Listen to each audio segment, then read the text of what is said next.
You are listening to the We Are West Ham podcast with me, Will Pugh, Tom Edwards and James Jones. West Ham are still fifth in the league despite losing to a weakened Liverpool team with a bit of a whimper. We've signed Jesse Lingard, but we've failed to sign a striker that we desperately need. Very disappointing stuff in the transfer market. James Jones wrote an absolutely stunning article on the failure to back David Moyes in his excellent work from the beginning of the season. It's a strange feeling at the moment supporting West Ham. We're doing so well on the pitch. There was that chance to push for even more, but once again at the end of a transfer window we haven't done it and we've left ourselves short. But I tell you what, one person who isn't left short is me, because these two are absolutely outstanding teammates, James Jones and Tom Edwards. I was doing absolutely no business in the transfer window whatsoever, because I, unlike David Moyes, and like David Moyes is trying to pretend to tell everyone, I am happy with my squad in the We Are West Ham podcast. James, you've had a new haircut. You finally let your wife have a go at it. It looks, I don't know, astonishing. I think astonishing will go with that. Presentable. It looks glass. You've finally got your wish. It's the 2nd of February. I promised you a few weeks ago when you were saying, oh, we're not going to sign anyone to replace Haller. You finally got your wish. You're allowed to moan as much as you like on this week's podcast. How are you, and when would you like to start? I'm fine, thanks. Thanks for the kind haircut words as well. Relatively pleased with it. I'll start once we've heard from Tom. Let Tom say a few words, but I've been waiting for this day since the day since we sold Haller. What was that, 3.5 weeks ago? 8th of January. You guys went, no, we're going to sign someone. Nah, it's not going to happen. And here we are with Antonio, his dodgy hamstrings, and Andrei Yarmolenko. All our hopes pinned on those two. It's just ridiculous. But yeah, we'll get Tom in. And then I'll just let rip. All right, we'll say hello to Tom first. Tom, we'll just get this. Sounds like it's just a formality speaking to you. We need to get it out of the way quickly so James Jones can have his say. But how's things? Your Barnet looking on point as ever. Well, I say as ever. Obviously, I don't mean that. But it's lovely to see you again, mate. How's things? And you better quickly get whatever you want to say in now before Jonesy takes over the airways and absolutely destroys me and you for not wanting to moan about West Ham 3 weeks ago. As always, lads, it's a pleasure. As always, it's a pleasure to be here with you two, chatting and chewing the fat over a West Ham week. And I will make it sweet for Jonesy because he's been hanging on this one for a few weeks. I did think we'd get someone. I did think that there's no way we could let ourselves down in the position we've put ourselves in out of nowhere, having made money with money left over. I thought there is absolutely no way even us to not commit to buying a striker and get one over the line. But I was wrong. It is criminal. It's absolutely criminal. We know that Antonio is a player, but we also know that he's going to miss 65 games this season, and they're the ones which could cost us. We won 1 in 6 without him last time, and I wouldn't be surprised if we go worse without him next time. So it's a shame, but fingers crossed they do stay tight and we get through it. And who knows, because it's a weird year, so fingers crossed. But yes, I was wrong on that one. We haven't signed on someone, and I look stupid because that was awful. It is a bit irritating just having to go forward on pure optimism, innit? Well, look, James, I can see you're pent up and you want to let rip, but we'll just do a bit of housekeeping first, if you don't mind. Let everyone at home know what's coming up on the show, and then we'll let you both barrels say whatever you like. So housekeeping first. Do follow us on Twitter at @WeAre_West Ham if you don't already, and get involved in the polls and see the bits and pieces that me and the lads put out, all the cut up bits of promo and all that sort of stuff as well. Some good content over there. So do follow us on Twitter. Subscribe to our YouTube channel, which is slowly and gradually improving. Get some more views. James has tidied it up a bit, cut a few of our exclusive interviews up onto there. And you can just watch the full show as well that Tom edits up after the end of every podcast every week. So the link to our YouTube channel is in the description to this podcast. So just scroll down and click there and subscribe to the podcast and the YouTube channel. Of course, we're on Twitter, as I mentioned as well, and Instagram. So follow us on all those. A busy show tonight. I know I feel like I say that every week, but this time we've actually got loads to pack in. 2 opponents coming up before our next podcast, Aston Villa and Fulham, of course. But we've got we'll do the transfer window review first. Well, that shouldn't take very long. Then we'll look back at that Liverpool defeat. A little bit annoying, that one, certainly as far as Tom Edwards is concerned. So we'll hear from him. Then we'll chat to Sue Watson, the chair of the West Ham United Independent Supporters Association. In amongst all the madness over the last week or so, the club announced that a new independent supporters committee had been formed to replace the old official supporters board. Hammers United are on there, WHUISA, and a few other West Ham fan groups. There's hope that it will be the real platform for real West Ham fans to hold the board to account on all sorts of decisions. So we'll chat to Sue about what's going on there. We'll have the Betway charity bets, no wins against Liverpool. I was so close with my safe and cagey bet, but even that didn't come in. We'll have our Villa bets and our Fulham bets, the opposition view, 2 opposition views, one of our all-time favourites, or 2 of our all-time favourites, in fact, Tim Wildwood, Aston Villa fan and TV presenter who came on earlier in the season, and we heard all about him, his WhatsApp chat, and his Uncle Ron. We'll hear from Uncle Ron again tonight, I'm assured, and Isabel Barker, sports journalist from The Sun and massive Fulham fan, to look ahead to the game at Craven Cottage on Saturday and the game at Villa on Wednesday night. I am quizmaster for Name That Game, as things hotting up at the top of the leaderboard. I also say that every week, but it actually is this time. I'm now sitting top with 27 points out of nowhere. Tom is second, and Jonesy, who was at an insurmountable lead for so long, is bottom of the leaderboard. We'll wrap up with the West Ham women's section. Isabel is back for that again. A defeat to Manchester City in the WSL and a win for Matt Beard's Bristol mean that gap at the bottom of the league has got ever smaller. There's been some outgoings as well. Alicia Lehman left for Everton, and Cho has also gone to Tottenham as well. And that will be it for the show. We'll have some final thoughts from the lads, a little brief fantasy football update. I actually got the lowest score out of the 3 of us last week, so we'll be keeping that section very brief indeed, and then we'll say goodbye for another week. But that goodbye is not for a long time yet. You've got at least another hour and a half, perhaps 2 hours of me, the boys, and all of our fantastic guests bending your ear holes on all things West Ham. So we'll start, as I promised. I am a man of my word, James Jones. I did say to you 3 weeks ago when we sold Haller, and all we were hearing from you was, oh, we're not going to replace anyone. You know what it's like. You know what the board are like. Oh, my God, I hate supporting West Ham. All that sort of stuff. And I said, James, settle down, please, my friend. It's sweetness and light. It's 2021. It's a new year. We're flying up the table, going to finish Champions League.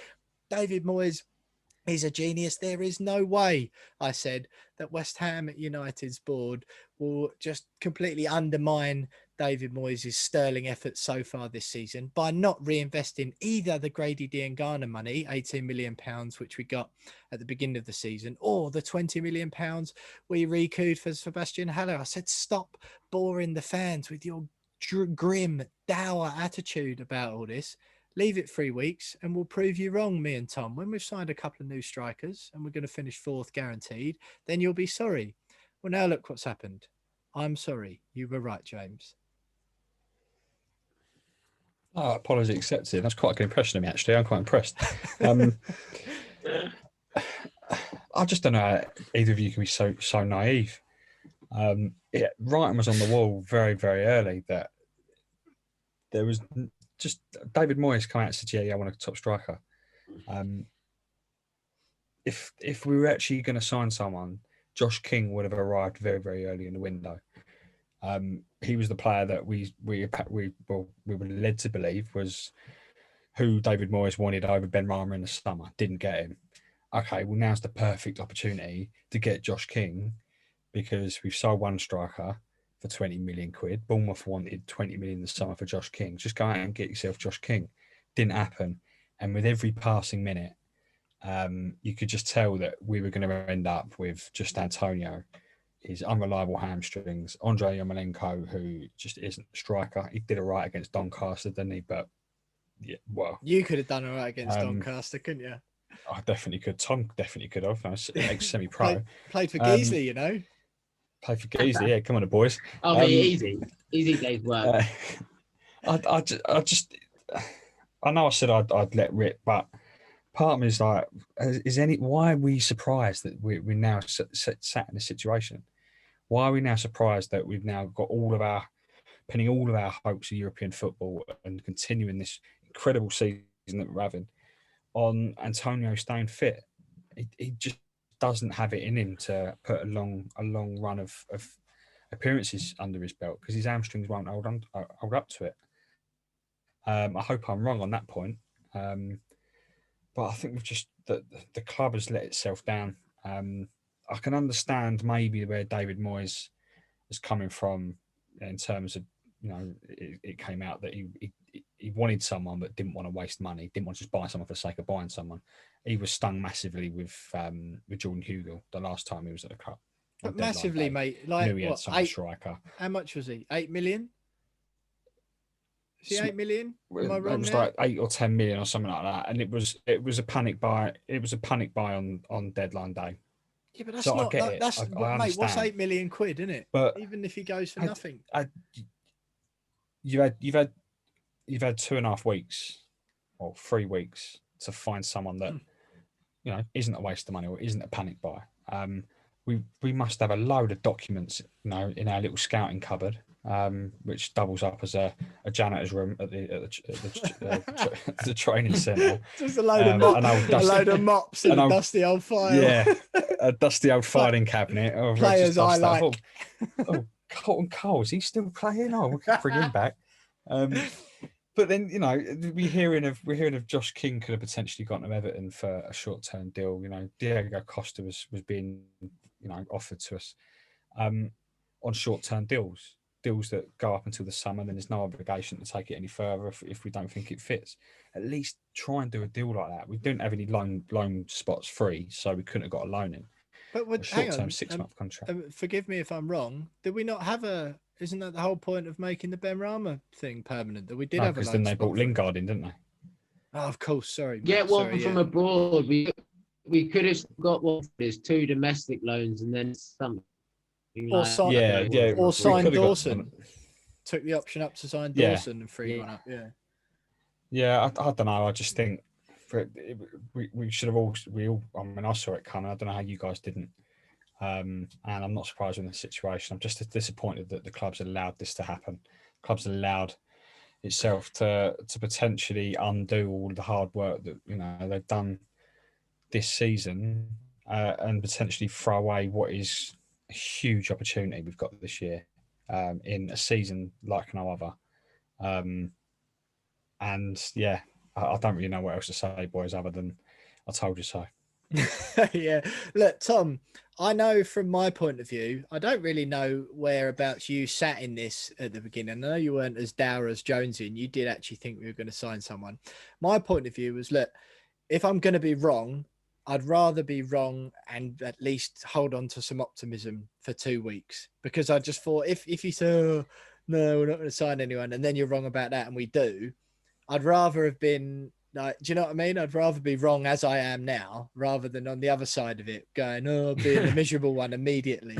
And then we go and sign 2 or 3 strikers and then you look proper silly.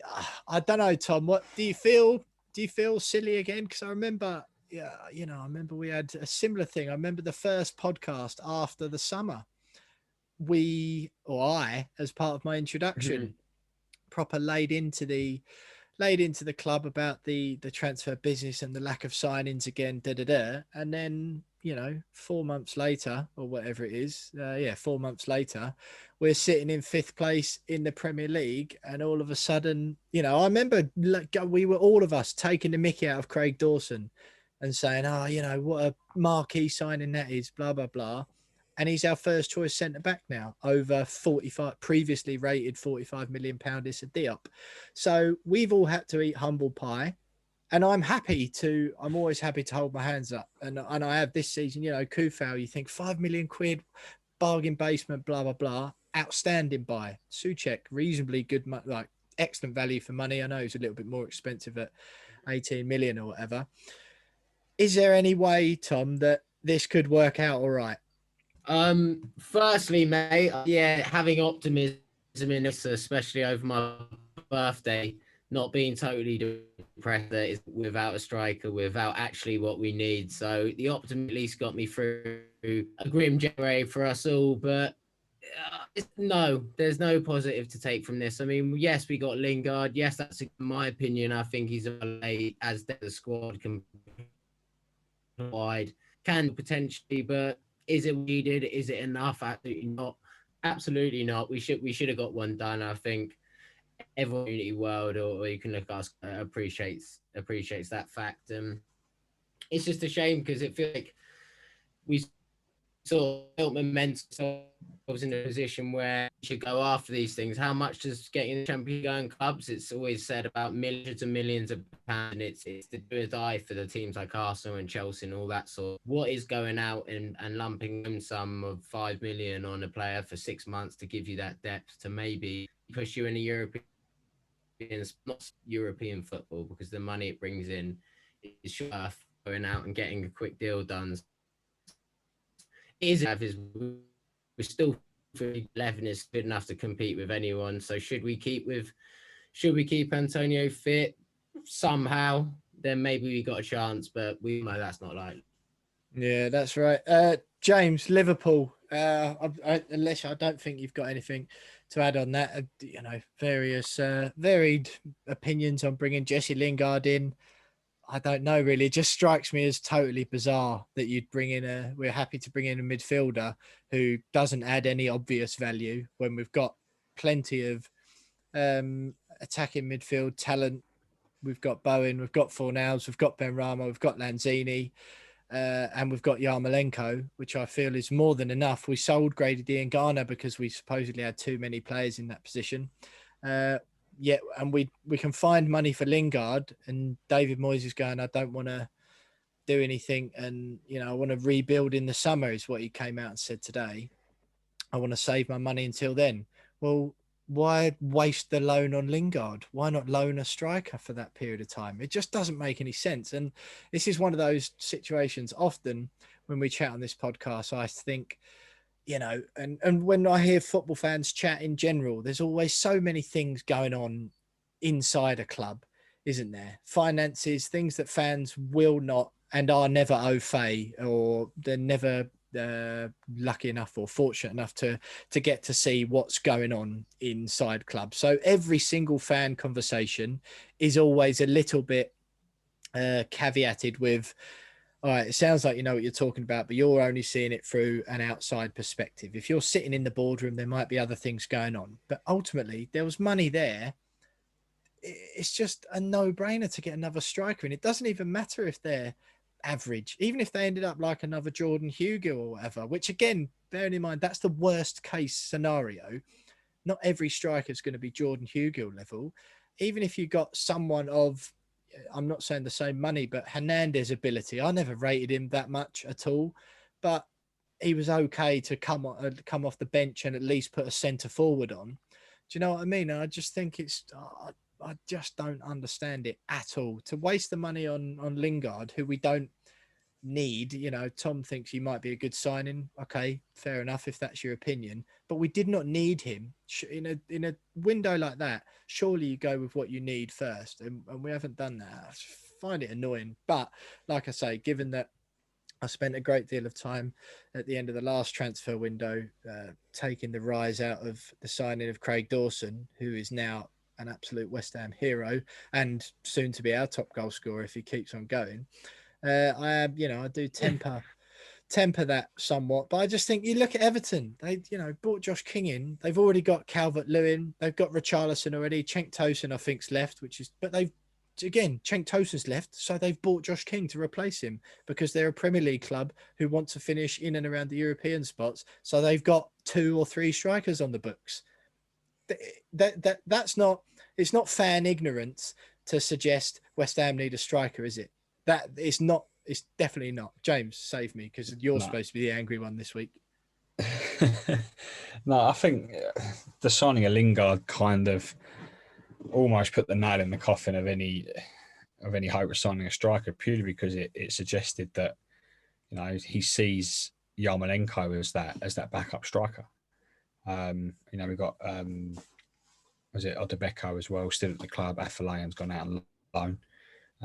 Maybe Odebeko's been on the bench quite a few times recently. Obviously, he made his debut against Stockport, but maybe he sees a little bit in him and maybe thinks, you know, we can probably ride this out until the summer. I just think it's a massive gamble. Lingard might prove to be a good signing. I don't really know where he fits in yet. I think Lanzini probably does a better job than him off the bench. Is he going to put the same work rate in as someone like Fornals? I don't know. He's got lots to prove, so maybe he will. You know, he's got his career to save really, because it's all gone a bit downhill at Man United. And he's probably going to want to try and prove Man United wrong rather than, you know, try and force a permanent move to West Ham. He wants to go back to Man United probably and get game time. So it's a strange one. It just, I don't really know what else to say. It's just, as I said before, it's disappointing, but I can kind of see the thinking behind how we've ended up where we've ended up, in terms of he didn't want to panic buy because he got bitten last time with Jordan Hugill.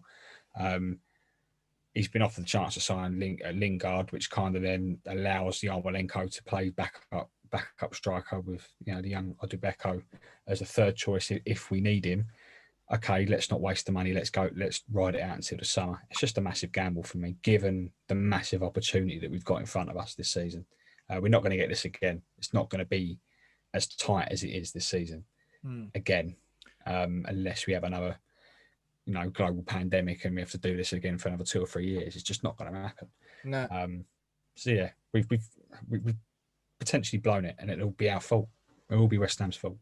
Yeah, absolutely, mate. Absolutely. Not good stuff to start the show with there. You know, fingers crossed Antonio doesn't get injured, but there does seem that likelihood. And do go, James Jones wrote an excellent piece for the Sun earlier today. So go over to the West Ham Twitter or just search West Ham on the SunSport website, and you'll see James's Fans View article that he wrote earlier. A brilliant piece just outlining how frustrating it is that West Ham have undermined all of David Moyes' good work, or certainly put it at massive risk by not signing a striker. So do go and have a read of that if you fancy it. Jonesy and Tom, or Tom, I'll throw to you first, see if your computer is going to let you talk to us tonight. The Liverpool game, you were particularly infuriated about this after the game on Twitter.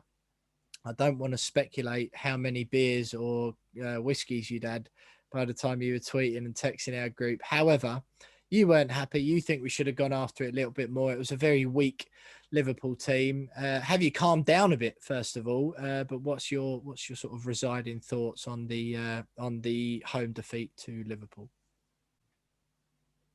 Yeah, mate, I've only just started walking in a straight line today. So yeah, it was, I had a few, and it was definitely anger taking over and short-sightedness, but I was still, some of it still remains. I mean, that was a bit over the top, some of the things, but at the end of the day, I thought it was a huge opportunity. They had 2 people who've not played at that level of the league at centre-half ever. I know maybe a few games between them actually at centre-half, but so I think we had Antonio there. We were on fire. We were the ones carrying form. I know they just beat Spurs, but their average height of their team was 5'9". We weren't direct, we weren't in face enough. We sat back too deep, and we worried more about their weapons of a team who's underperforming than our ability on them and what we're good at. We've been phenomenal all season when we've gone up people and gone for the game from the off. And I think it's just a shame that we didn't quite show that level of intensity that we have done against a team who are out of form. I know they beat Spurs again, I said, but not playing playing their best for their week, and an hour before kickoff, you hear Mane's not playing. You've got to be better than that, and if we want to really achieve something real, we've got to do more than take 2 points out of 21 against the Big Six. Yeah, James, Tom, it kind of makes sense, to be honest. And at the time, I did understand the slightly more pragmatic approach because, let's be honest, even Liverpool's backup players are still good footballers and still, they still had Wijnaldum on there, Thiago on there, Mo Salah on there, Trent Alexander-Arnold, Andy Robertson, still some outstanding players. Even Origi, you know what I mean? What we'd give to have Divock Origi in the team for the rest of the season, he's still a decent enough backup option, isn't he? It's by no means a rubbish team we were playing, but I do think I would have liked to have seen us go for it early on a little bit more. Perhaps did you share Tom's sentiments, or did you think actually you were annoying me after the game? You were annoying me after because I just thought I didn't think it was quite as bad. Well, it's I just thought that all of the talk about we should have gone for the game and all that, I just ignored it all because I think Cresswell shouldn't show Mo Salah onto his left foot. Everyone absolutely crucified Masuaku when he did that not long ago. The Chelsea defender, Rudiger, I think it was, got slaughtered for showing Yarmolenko onto his left or last season when we beat them late knock-ins. Cresswell shows Mo Salah onto his left foot and he bends it into the far corner. And then for the last one, Jared Bowen can't put a corner in past the first man. All right, it was a good goal and a nice ball and a nice touch from Salah.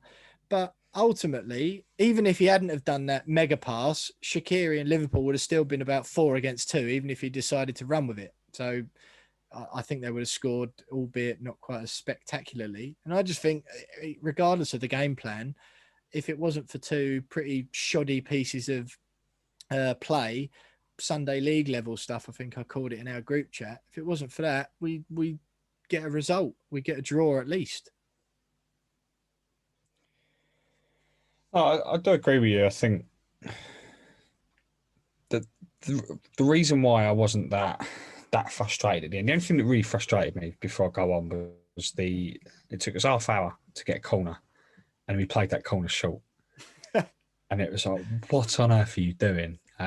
We've not turned up. We've not. I mean, we should have taken the game to them from the very first minute, put them under pressure, put that centre back pairing under real pressure from the off, make them worried. And we missed a huge opportunity to really. We were playing Liverpool at the perfect time. Yeah, they had some good players still on the pitch, but that defence, that centre back pairing, given our strength for set pieces, especially, you get a corner 30 minutes into the game, barely in the game anyway, and then you play it short, and then the cross after you play it short substandard, and it's like, what was the point of that? But at the end of the day, we were beaten by the better team on the night. And okay, yeah, we should have gone for it a little bit more. But losing to Liverpool isn't going to define our season. Losing to Champions isn't going to define our season. What is going to define our season is how we get on against Villa, Wednesday night, how we get on against Fulham at the weekend, how we get on against, teams that we, realistically we should be beating, rather than, the odd game against a top 6 club. Liverpool were there for the taking. We didn't take it, but we move on. I don't think it's the end of the world. It's frustrating, but it's what it is. I've moved on. Will, you look like you haven't. Tom definitely hasn't. But I think I said this. I can't remember. I said it to not long after. Every defeat this season, we've bounced back. I think after the Chelsea game, we went 8 games after losing to Chelsea, we went 8 games unbeaten. So I think after the United defeat, we went 3 or 4 games unbeaten. So we've bounced back relatively quickly after losing this season. And I think that shows a lot about, again, the progress we've made under David Moyes. I don't think, it's panic stations are, we've lost the game. It's first loss of 2021. What's going to happen now? I think the guys the team will bounce back nicely, and we can put it behind us. Well, fingers crossed, Jamesy. I'm a little bit confused tonight. I can't keep up with your moods. If we get you on transfers, it's the worst thing ever. If we get us on the pitch against Liverpool, then it's not so bad after all. I'm having trouble keeping up with you at the moment, mate. I'll be honest. But yeah, I just think it felt to me a bit like the first game for a long time that I could have been watching us last season, because I think, Michail Antonio missed that chance. But other than that, we didn't have loads going forward. He should put that in, to be honest, by the way. But yeah, it felt a little bit like, what was the point of watching it? Like, we haven't even brought anything to the party or given him a go, which Tom said earlier on. So I do agree with you. But look, that's it for part one. I'm going to take a few deep breaths and see if I can keep up with James Jones's mood and how he's going to feel about the next topic we talk about. But we've got the WHUISA, West Ham United Independent Supporters Association Chair, Sue Watson, coming up next to chat about the new ISC announcement, the Independent Supporters Committee that was announced by the club. And we're going to ask her, because the WHUISA, as she calls them, are currently blocked by Karen Brady. We'll ask her about that, if she expects that relationship to improve, and whether or not her group are GSB out. All of that next.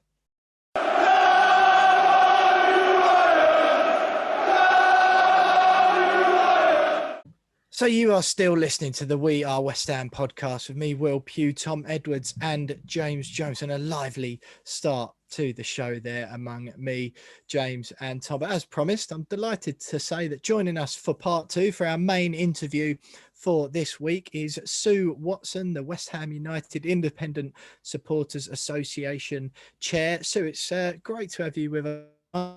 Lots happening on and off the pitch at West Ham United recently, as there always seems to be. But at least the stuff on the pitch recently is giving us all something to smile about. We won't ask you about your thoughts on the complete lack of transfer activity where strikers are concerned just yet, because we don't want to get off onto a bad foot. But we're here. We invited you on mainly this week because, of course, in amongst all the other craziness going on at West Ham over the last week or so, the club announced there's a new independent supporters committee that has been formed to, I believe, and correct me if I'm wrong on any of these details, please, to replace the old official supporters board. There was lots of criticism towards that old board. So first of all, how your West Ham or WHUISA are part of that board, along with several other members group. So first of all, just sort of tell us how that came about and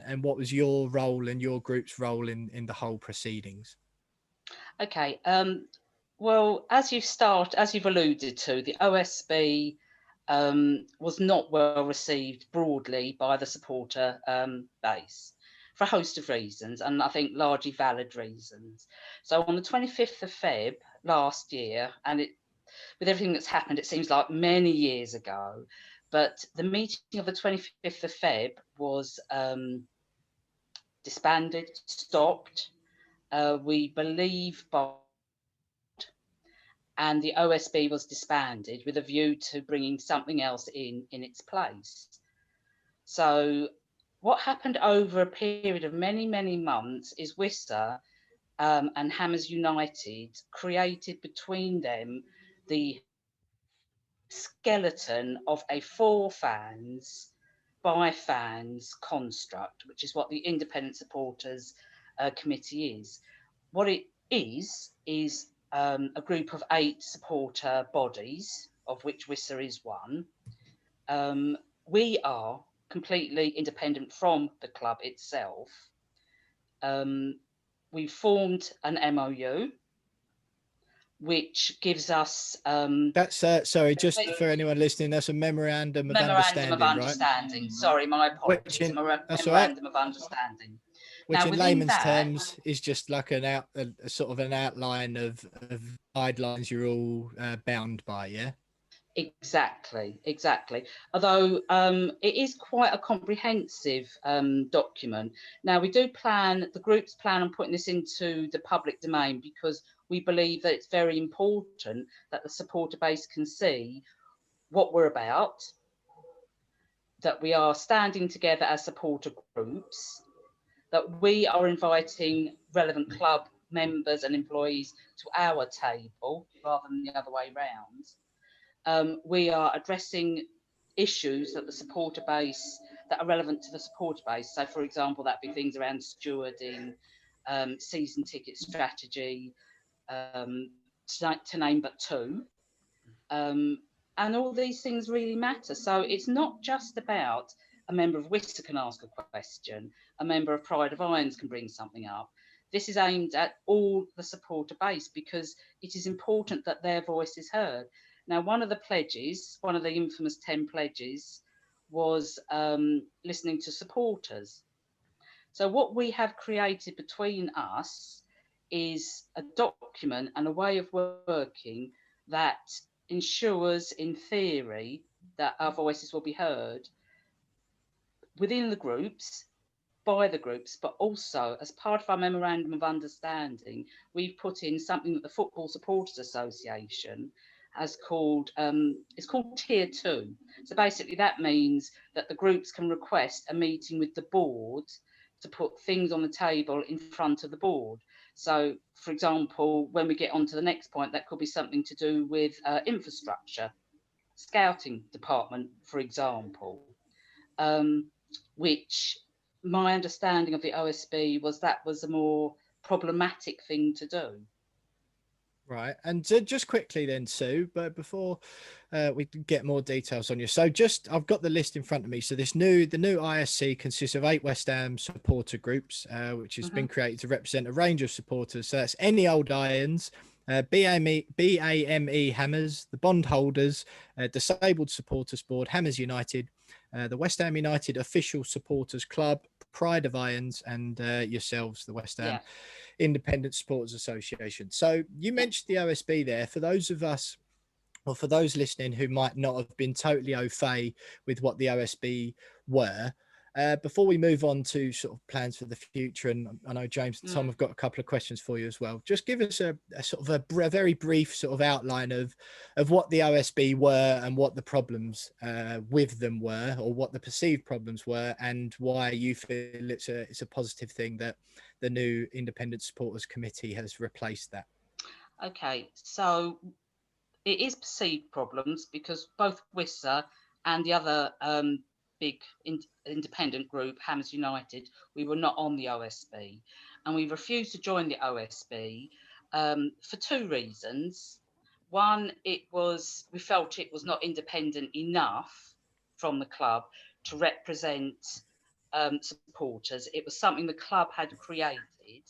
The difference this is something we have created. Supporters have created this. So WHUISA, Hammers United, supported by the Football Supporters Association, pulled something together, presented it to the other groups that you've mentioned for the final tweaking, so to put flesh on the skeleton. And then the club has ratified this with the announcement, and then obviously the groups put their announcements out as well. So that is the major difference. The major difference is the ISC is the groups, and we are inviting the club to our table, and we stand together. Obviously, if the club, in the memorandum, if the club does not meet with us as an individual, or Hammers United or Pride of Irons or whoever, then the group would then meet, or the groups would then meet to consider our next steps. Right. Okay. And what might they be? It depends what the club stance is. I mean, obviously, I can't say what's going to happen before it happens. Sure. Yeah. Because in the ideal scenario, because there's a meeting coming up early Feb, the first meeting, you've just got to tie it down with the club. In the ideal scenario, they will meet with us. They've signed up to the memorandum, so my presumption is they will meet with us for reasonable requests. I'm not sure how fair it is to prejudge that they might not. No, of course, no, absolutely. I'm not asking you to do that at all. Yeah. And so how regularly are you supposed to meet under this MOU? Right. Okay. So, like I said, the memorandum, we are going to put that. We're hoping to do that this week into the public domain, because it is absolutely critical that the supporter base can see what we've put together for them. There are some things in there that are mandatory for the club to discuss with the IS, the Independent Supporters Committee. For example, changing the crest. is one of the things. Club colours is another, but the supporters will see that. So these are things that the club have signed up and said, yes, before there's any change in that, we will talk to you folks about that. Okay. So that's one really important difference. I mean, the other thing that I think is really important is this is, and I can't keep saying it enough, this is for fans, but by fans. This is not the club saying this is how we're going to do it. So we are anticipating that the meeting will consist of a smaller group of people. There's going to be at least 4, we're calling them executive meetings with the relevant club employees, because that's the other thing. On a day-to-day basis, the head of ticketing obviously has a large say over the ticketing strategy. So season tickets.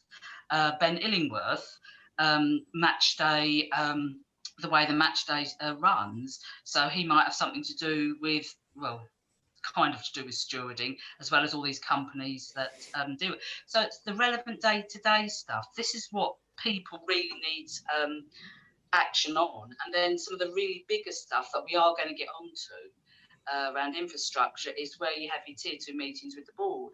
Now, the groups themselves are going to meet once a month between them to make sure whatever we're working on is ongoing. And there's also going to be opportunity for sub meetings with various relevant people. So again, and I keep saying season ticket strategy, but every club will be thinking about season ticket pricing for next season, or what is going to happen, coronavirus, depending on how that goes. So there might be a small working group with the club, and that would happen in between the 4 big meetings. But it should be a smaller number of people where we can hold the club to account more and ask more targeted questions. That is the aim.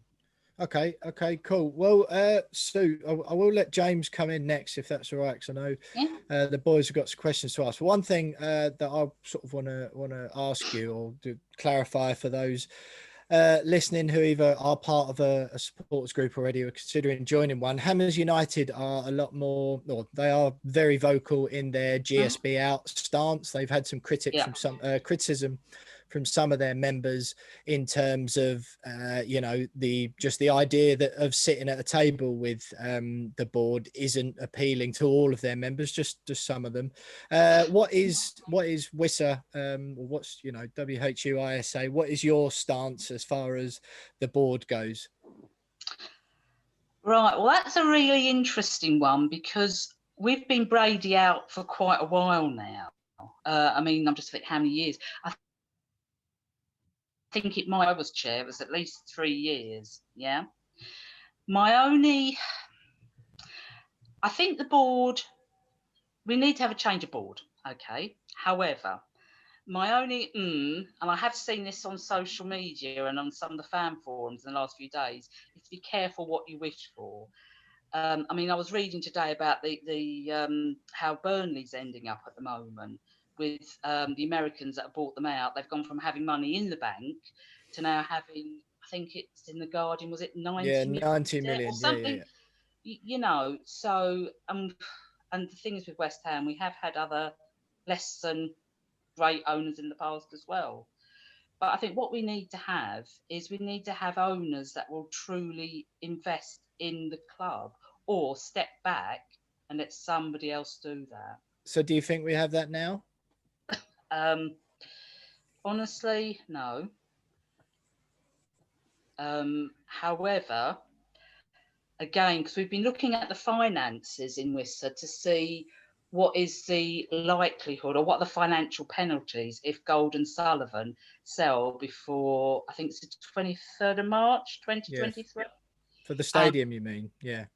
Yeah, sell up. So they'd have to pay E20 a certain percentage back depending on. You'd imagine the new owners would pay that, but I know what you mean. Yeah, so that is a dilemma.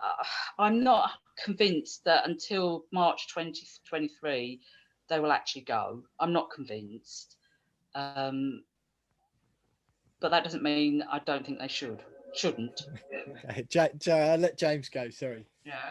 Okay. Yeah. So I think this is really great news for fans and obviously the members and the groups involved.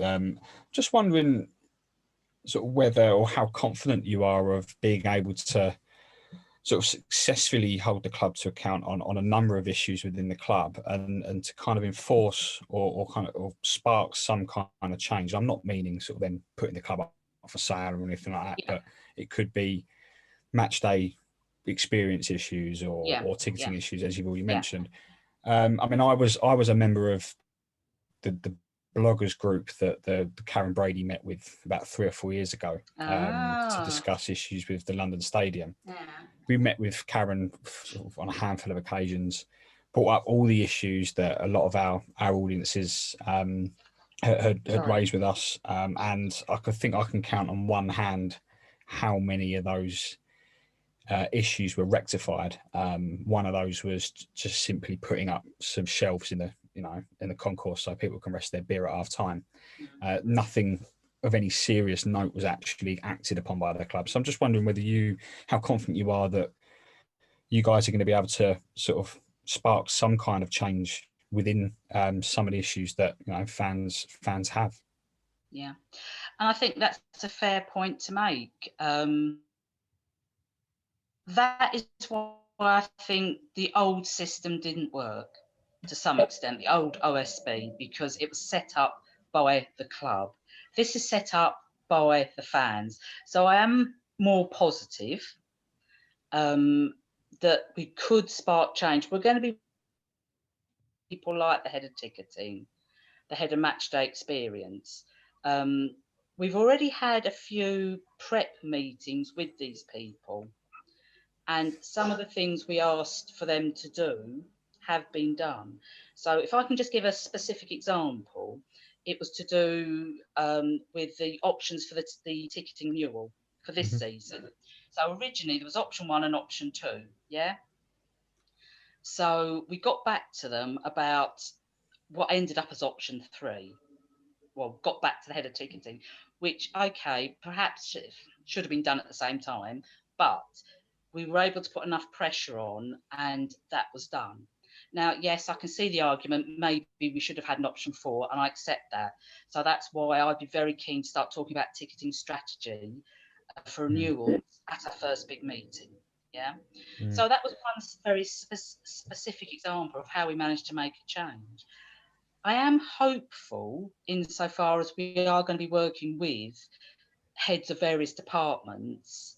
So the changes we're going to be asking for when we meet as the ISC, the Independent Supporters Committee, is going to be things like you've mentioned, like I've just mentioned as a specific example, where other changes might come around the infrastructure, which I'm sure everybody would agree does need some desperate attention in all departments. In terms of what sort of stuff do you mean there, Sue? Like infrastructure, how? Right, well, one of the things, and WHUISA isn't alone in calling for this, is a dedicated director of football, an experienced, dedicated director of football. Not like we had with Manuel Pellegrini, because that kind of happened the wrong way round. It should be the director of football. It's the manager, not. But anyway, take that aside. That's gone. Absolutely, that's happened. That's past. But the director of football will also hold the overview of what strategy will be needed, what players will be needed to balance the team. There'd be an analytics department. There'd be a series of scouts, a scouting network that would all feed into what the manager is saying they want. And that's before we even get to as far as the training facilities, which is something else. But with a proper director of football that's got experience, I mean, really, the club could be something, could be pushing. That's what we all want. We want the club to be pushing top of the league, cup runs, visits to Europe, the regular thing, not the one-off occasional season, like the 15-16 season, like this season started. So that is some of the infrastructure. That's what we were promised to, wasn't it? Well, it's not just what we could be, it's what the fans were promised. It was a pledge, not a promise, apparently. Well, yeah, I mean, well, whatever, you know what I mean? Whatever. No one believes that. It was implicit, wasn't it? There was an implicit agreement in place. Yeah, I agree. I agree, and that's what I'm saying about. I think when it comes to the tier 2 meetings, now please bear in mind as well. Obviously, Hammers United and all the other groups, they will also be asking for these tier 2 meetings. Now, if we're canny about this, we being the groups, we can be saying the same sorts of things all the time. So we can have two fronts of action on behalf of the supporter base. One is what you said, James, so kind of your day-to-day running of stuff. So when you go, so when the stop-go boards is something that WHUISA worked with you and Safety Advisory Group around a little while back, and of course lockdown, and that's all gone out the window now. So at that sort of level, there's those sorts of things, and then there's the other bigger issues which are longer term. But I really believe that we need to get something in place, because one day the owners won't be there. Whatever happens, the owners will not be there. There'll be different owners. The children might be. There'll still be different owners. Holding on to that. So we need to have an effective supporter dialogue in place. This is one of the pledges or promises, whatever word semantics that we choose to use, that the supporters are the core of the club, and they are the core of the club. I mean, I don't like the word stakeholder. I think that sounds very negative and sterile and cold, because following a football team, as we all know, it's not just that. It's a way of life. And I mean, for me, my grandson's a fourth generation follower of West Ham United. That's what our club is. Our club is family, and our club matters. And that's why I think I'm more positive about this independent supporters group, because it's been made by fans for fans. So, But the proof will be in the pudding. Sorry, so I just wanted to ask you one on the actual infrastructure you mentioned. I know this might be a long way away, but the ground itself, obviously, that's been a big centre of a lot of fans' anger and all that sort of thing. We've seen the carpet come in, a couple touches done, but is there anything in the pipeline that's been suggested that to make it more homely or to get local businesses from near Upton Park back and things, little touches like that? Has there been any of those suggestions coming forward? Well, I mean, and again, that's interesting you say that. I mean, I've got a thing about the carpet personally. I just think it's a nonsense. But it's not even cut straight, but there we go. They've edged off, or they've squared off to the stands, haven't they? Now, I'll be quite interested, because I was involved in that. I have a seat in the season ticket in the Bobby Moore Lower. So I've got quite a personal kind of interest in how this is going to look. But I think as part of, you see, part of the complexity and difficulty with this stadium is it's owned by this person, and then the catering's done by that person, and the stewarding's done by this other agency. So there is no almost cohesive catering strategy. Now, at one point in the agreement with E20, there's mention of, for example, the price of a pint being relevant or being the average of, I think it was 3 or 4 other big London clubs of similar size. So that's probably Chelsea, Spurs and Arsenal, basically.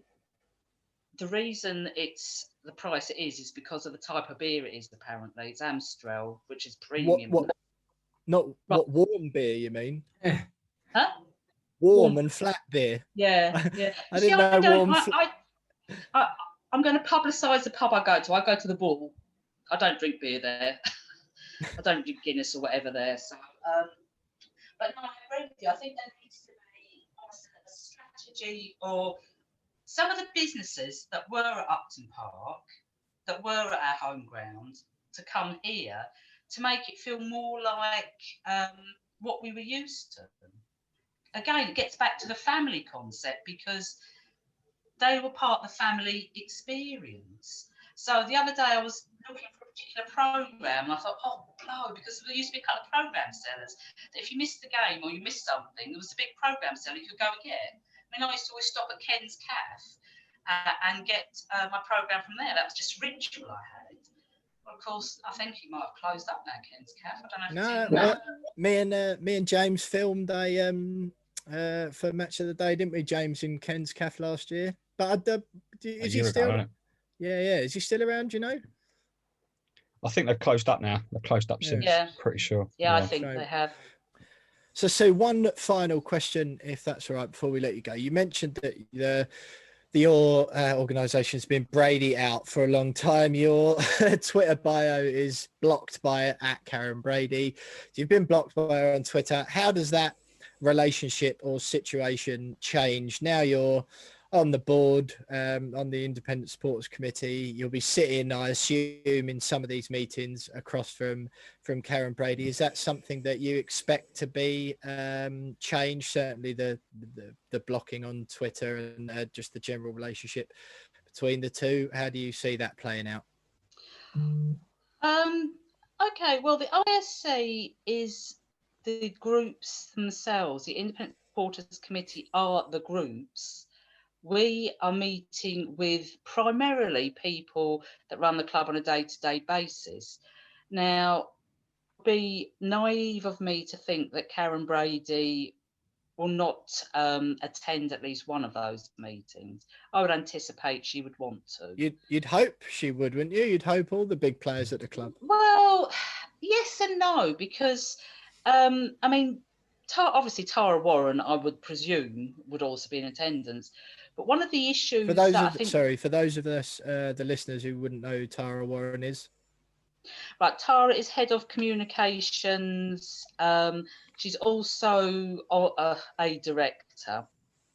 So in theory, she has quite a large say in various aspects of the running of the club. And in seniority, I would presume, is above head of ticketing, the supporters liaison team, etc., etc. Now, Karen Brady is very astute, whatever she is or isn't. She's an astute person. As groups, we have come together to create this to help them fulfill their pledge to work with supporters and listen to supporters. So I anticipate she will attend some of the meetings. Now, we are generally, the expectation is we will prepare an agenda, we being the supporters committee.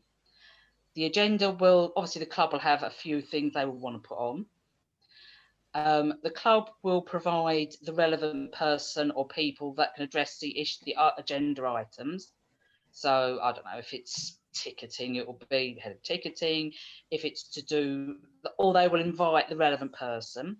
The supporters liaison officer, Jake Heath, will always be in attendance because he's the main link between the group and the club. For the first year, the Football Supporters Association, that's been very heavily involved in supporting this setup, is also going to attend. They will have a rep there, Ashley Brown, who's leading from the Football Supporters Association perspective on setting these sort of things up. I think his role will be very useful because he's going to act as our advisor and give us a little bit of guidance as we get up and running, because this is a completely different construct to what's gone before. So yes, Karen Brady quite potentially will be there, but the expectation is that she'll be there to answer our questions because we are holding them to account. Now, will one of your questions be, can you unblock us on Twitter, please? well, but do you know what? She may or may not block us on Twitter, but at the end of the day, if we can get things better for supporters and the fan base, that's all I'm really interested in. I'll be honest with you, that's what I'm aiming for. I'm aiming for so that when anybody walks out, they're not being herded like cattle with stop-go boards and my dad hates those. Yeah, my dad will be pleased. He might join WHUISA just off the back of that, I think. Yeah, you know, but so many other things. There's so many things that people say, oh, we're really cheesed off with this. We don't like this. We don't like that. You know, that's what I'm interested in. I think I know I'm coming across as quite hopeful, but I am quite optimistic about this because this is a different construct. This is completely different to what they've had before. And if it doesn't work, and I was actually, we had, obviously we've got a WhatsApp group or between the 8 of us. And I was talking with them today, you know, any key points you'd like made, whatever. And one of the key things a lot of them were saying was that to emphasise that we, the groups, are the ISC, the Independent Supporters Committee. We will stand together, and if needs be, we will talk and decide what we're going to do depending on the club's response.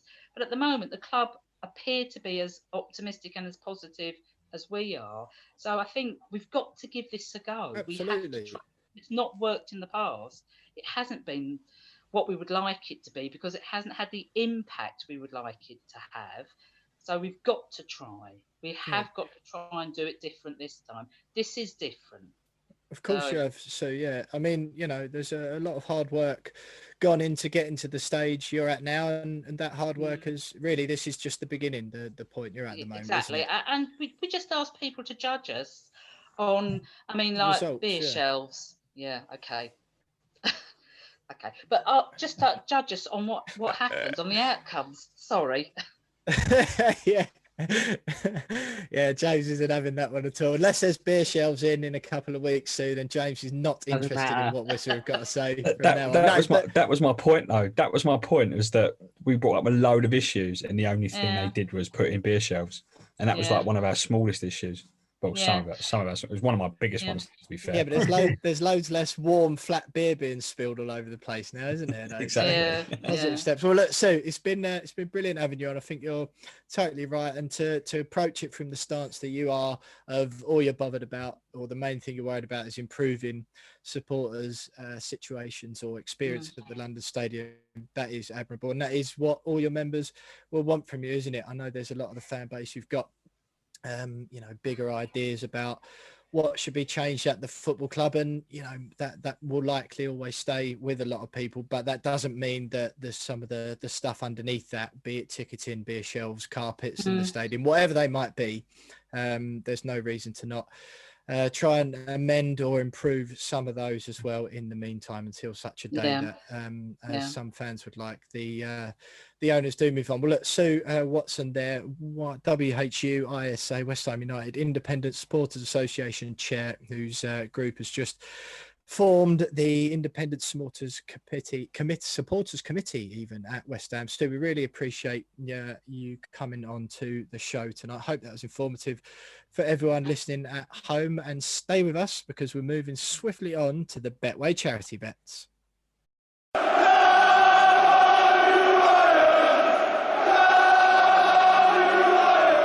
So that was Sue Watson there, chair of the West Ham United Independent Supporters Association, shedding some light on the new Independent Supporters Committee that has been formed, hopefully with the aim of holding the club and the board to account on more of their decisions and hopefully improve the general experience on and off the pitch for everyone who follows West Ham. And we've got Andy Byrne from Hammers United coming on in a couple of weeks. There's some big survey results being published by Hammers United. They have obviously got a bit more of a stronger GSB out stance than Sue has got there. I think Sue remaining pretty coy on her organisation's stance on that. There certainly seems like a little bit more forgiving than Hammers United. Perhaps we'll speak to Andy in a couple of weeks.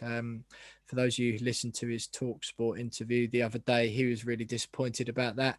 Understandably, he'll come on, he'll chat to us about the interview with Jim White and Simon Jordan on TalkSport, as well as myriad of other topics, including and not limited to those survey results that are being published then, as well as their role on the ISC. So great to have Sue on. But lads, we've moved on. It's the Betway charity bet section. No wins against Liverpool again, and this one really annoyed me. I thought just for 1 week I'll annoy Chad because he doesn't like it when we go cagey.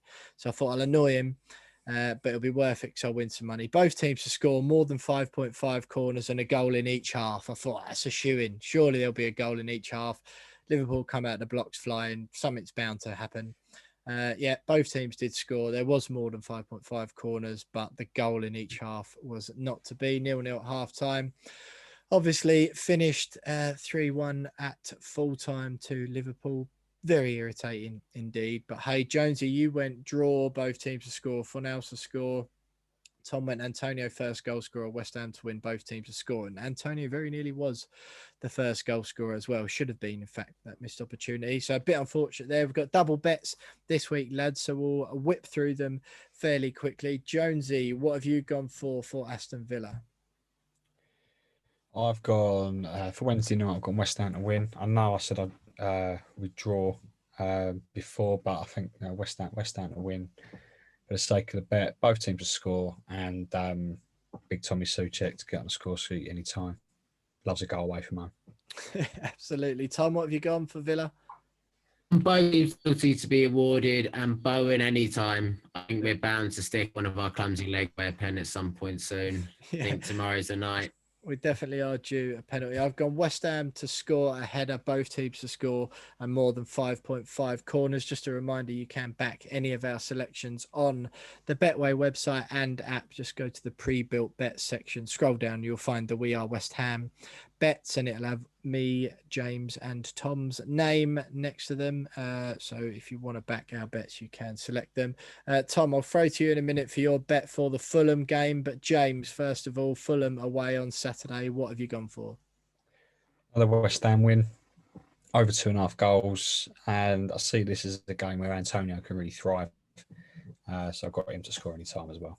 Antonio to finally break his duck against Fulham. I've gone with Aaron Cresswell to score, West Ham to win, and more than 5.5 corners. I thought, as I've been a bit cagey again, I'll get Chad off my back with a bit of a rascal one. Aaron Cresswell loves a free kick, doesn't he? Loves popping up.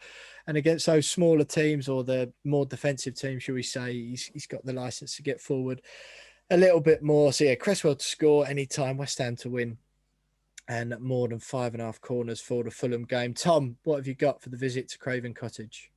I've gone West Ham to be winning at half-time, over 2.5 goals, and Ben Rama to score. I just really fancy it's coming sooner or later, and please let it be Fulham. Yeah, and we'll speak to Isabel Barker later on, or you'll hear from Isabel Barker later on in the show. I actually spoke to her this morning, and she does not like Saeed Benrahma, being a Fulham fan, him coming from Brentford, of course. In fact, we'll hear from her very shortly indeed. That is it for the Betway charity bets this week. Obviously, me and the lads trying to raise money for Isla's fight, is who Tom's playing for. James is playing for the DT38 Dylan Tombides Foundation, and I'm playing for the Bobby Moore Fund. Isla's fight in particular need of funding at the moment, as we've explained in recent podcasts. So if you've got anything to spare at the moment, I know loads of you listening already do loads with the raffles, the charities, the lots of fundraising things that they do for Isla's fight.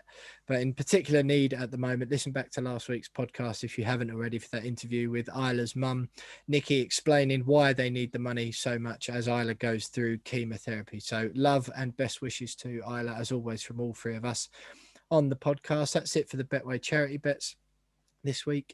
Donate if you can, and it's the opposition views with Villa fan Tim Wildwood and SunSport's Isabel Barker next.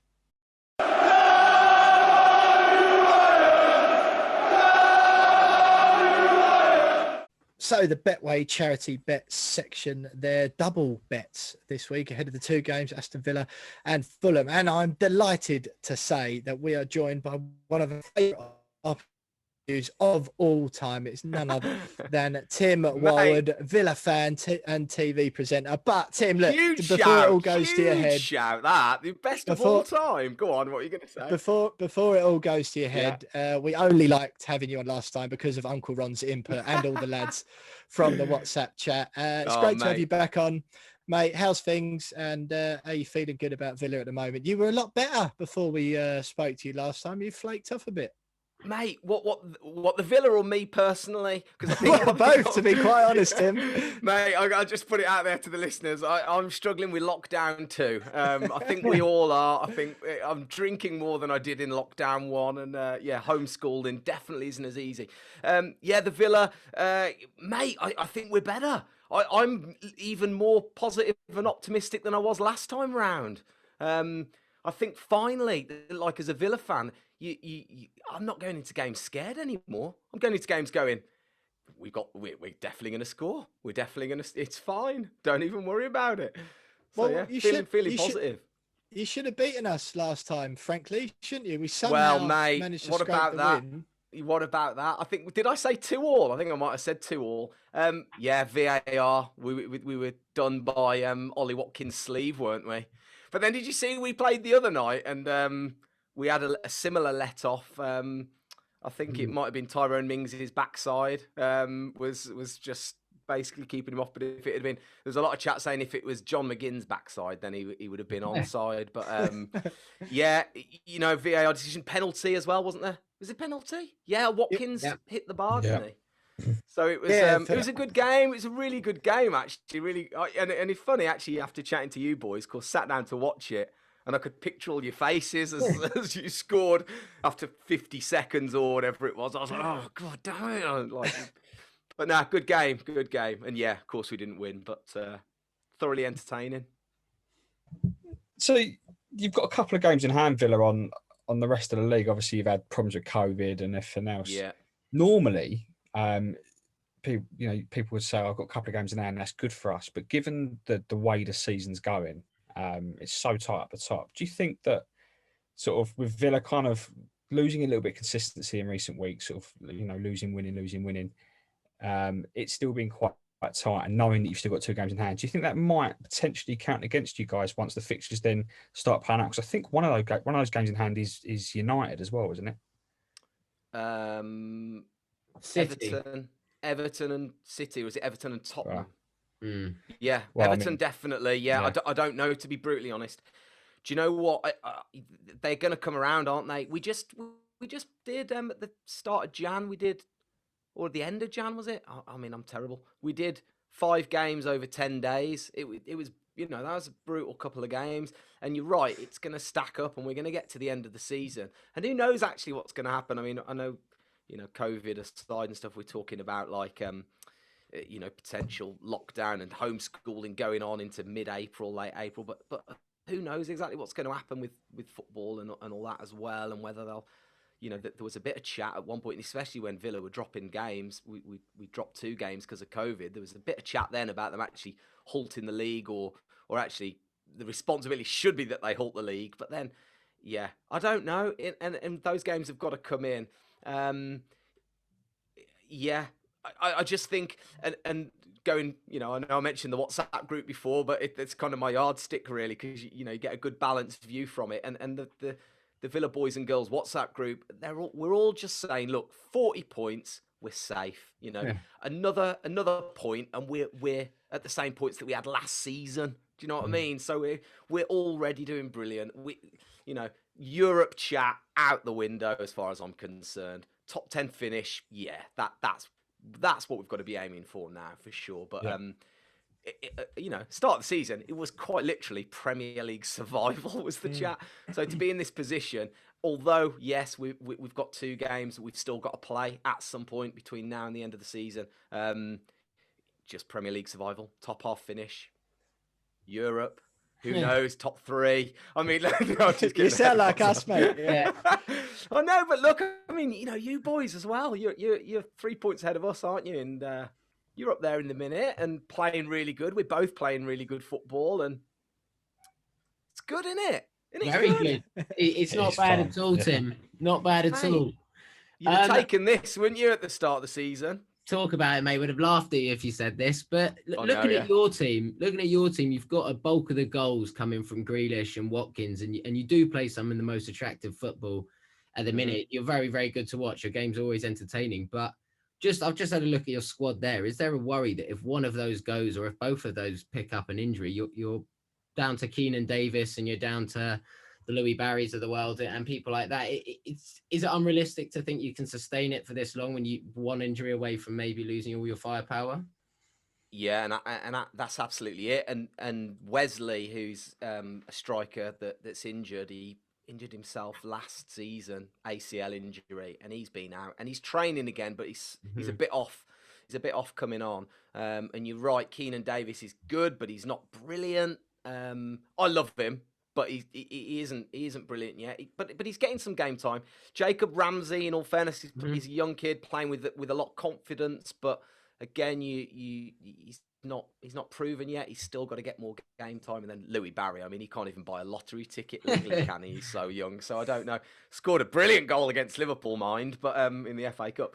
But yeah, you're right.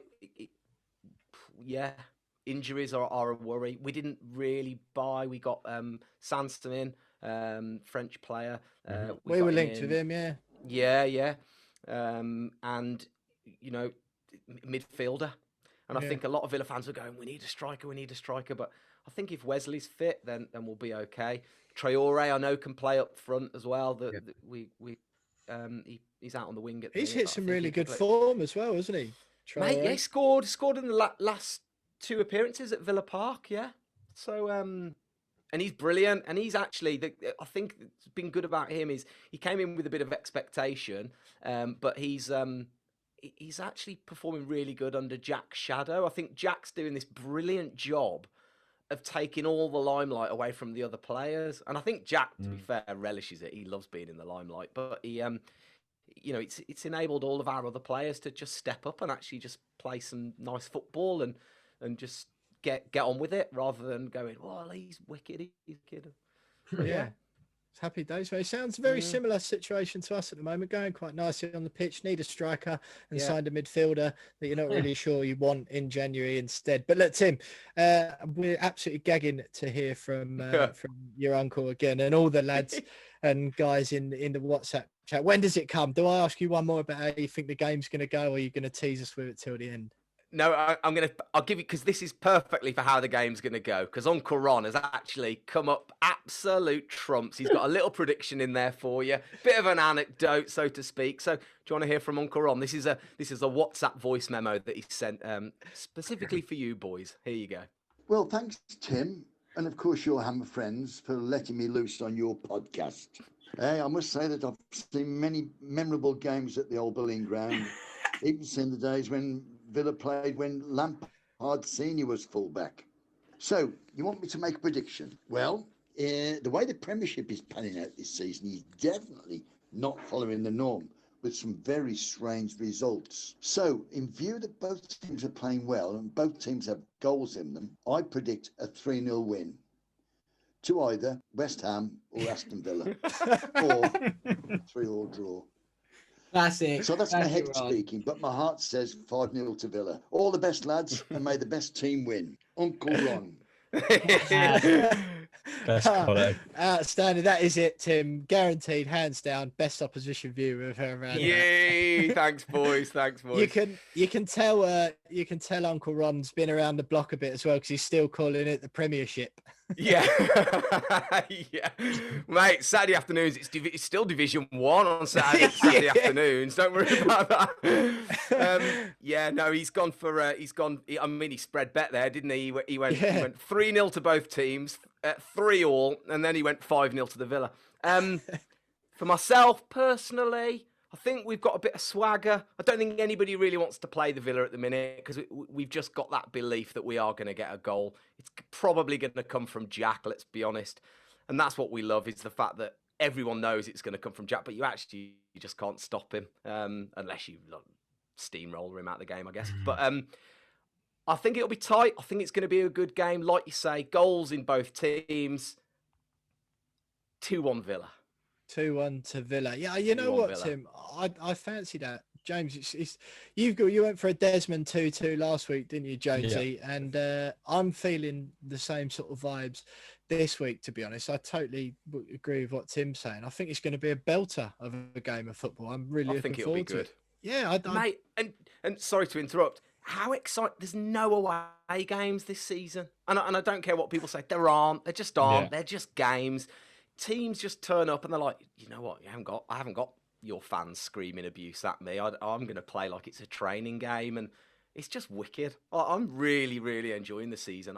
Don't get me wrong. I'm missing being in the Holt End and seeing the family on Saturday afternoons, but I am enjoying it.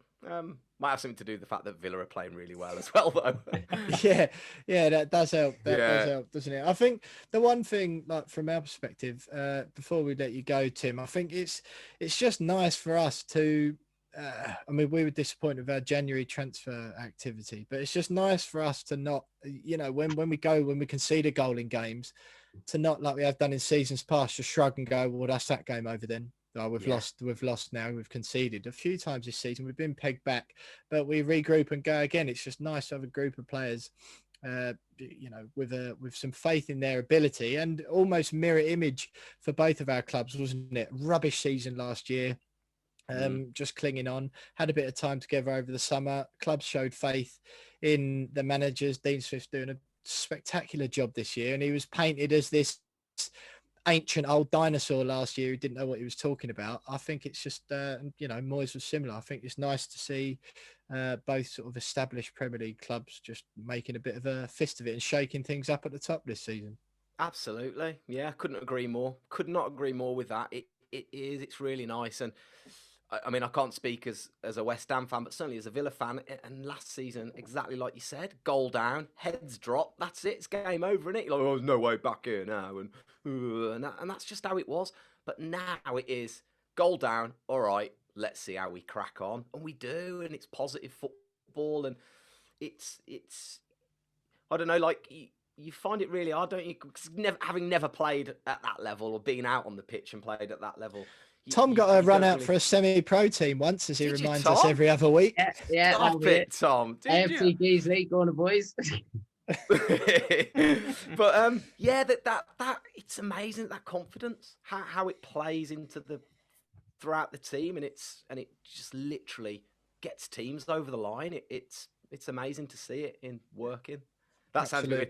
Do you know what? Can I just caveat the entire podcast chat? I have had 3 beers already tonight, so just that explains it. Let James, Tom, before we let Tim go, just give me your predictions for the Aston Villa game on Wednesday night, 8:15 kickoff at Villa Park.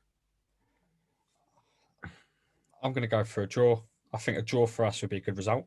I know Timmy said there was no away games, but I still think that there's an element of, make sure you win your home games and try and avoid defeat away from home and you'll have a good season. I think that still applies. So I think a point, given the form that both sides are in, I think there will be goals. But with that in mind, 2-2. Happy Desmond. Yep, taking my Desmond 2-2 as well. Jonesy, Tom? Yeah, I'm much like everyone said. I think it'll be a really bloody good game. I think it'll be one of the best games to watch for the last few weeks. Both teams will go for it. Both teams will believe they can outscore each other. So Desmond was my opinion, but I'll go against Green. I do think Villa might knit this one 2-1. I just think that they might have that extra edge. So I will go Villa 2-1, sadly. Don't even know if that's allowed on our podcast. But look, Tim Wildwood. Clearly swayed by Uncle Ron there, I think. Exactly. He's had the effect over Tom, hasn't he? That's exactly what it is. Well, look, he's got an effect over all of us. Tim and Uncle Ron, thanks so much for joining us again on the podcast this week, and thanks for bringing a little bit extra, getting Uncle Ron involved as well. Absolute legend. Do give him our best. But look, we've got double opposition view this week. That was Tim Wildwood, Villa fan, TV presenter, and his Uncle Ron. And we've got Isabel Barker, sports journalist from The Sun and Fulham fan, coming up next.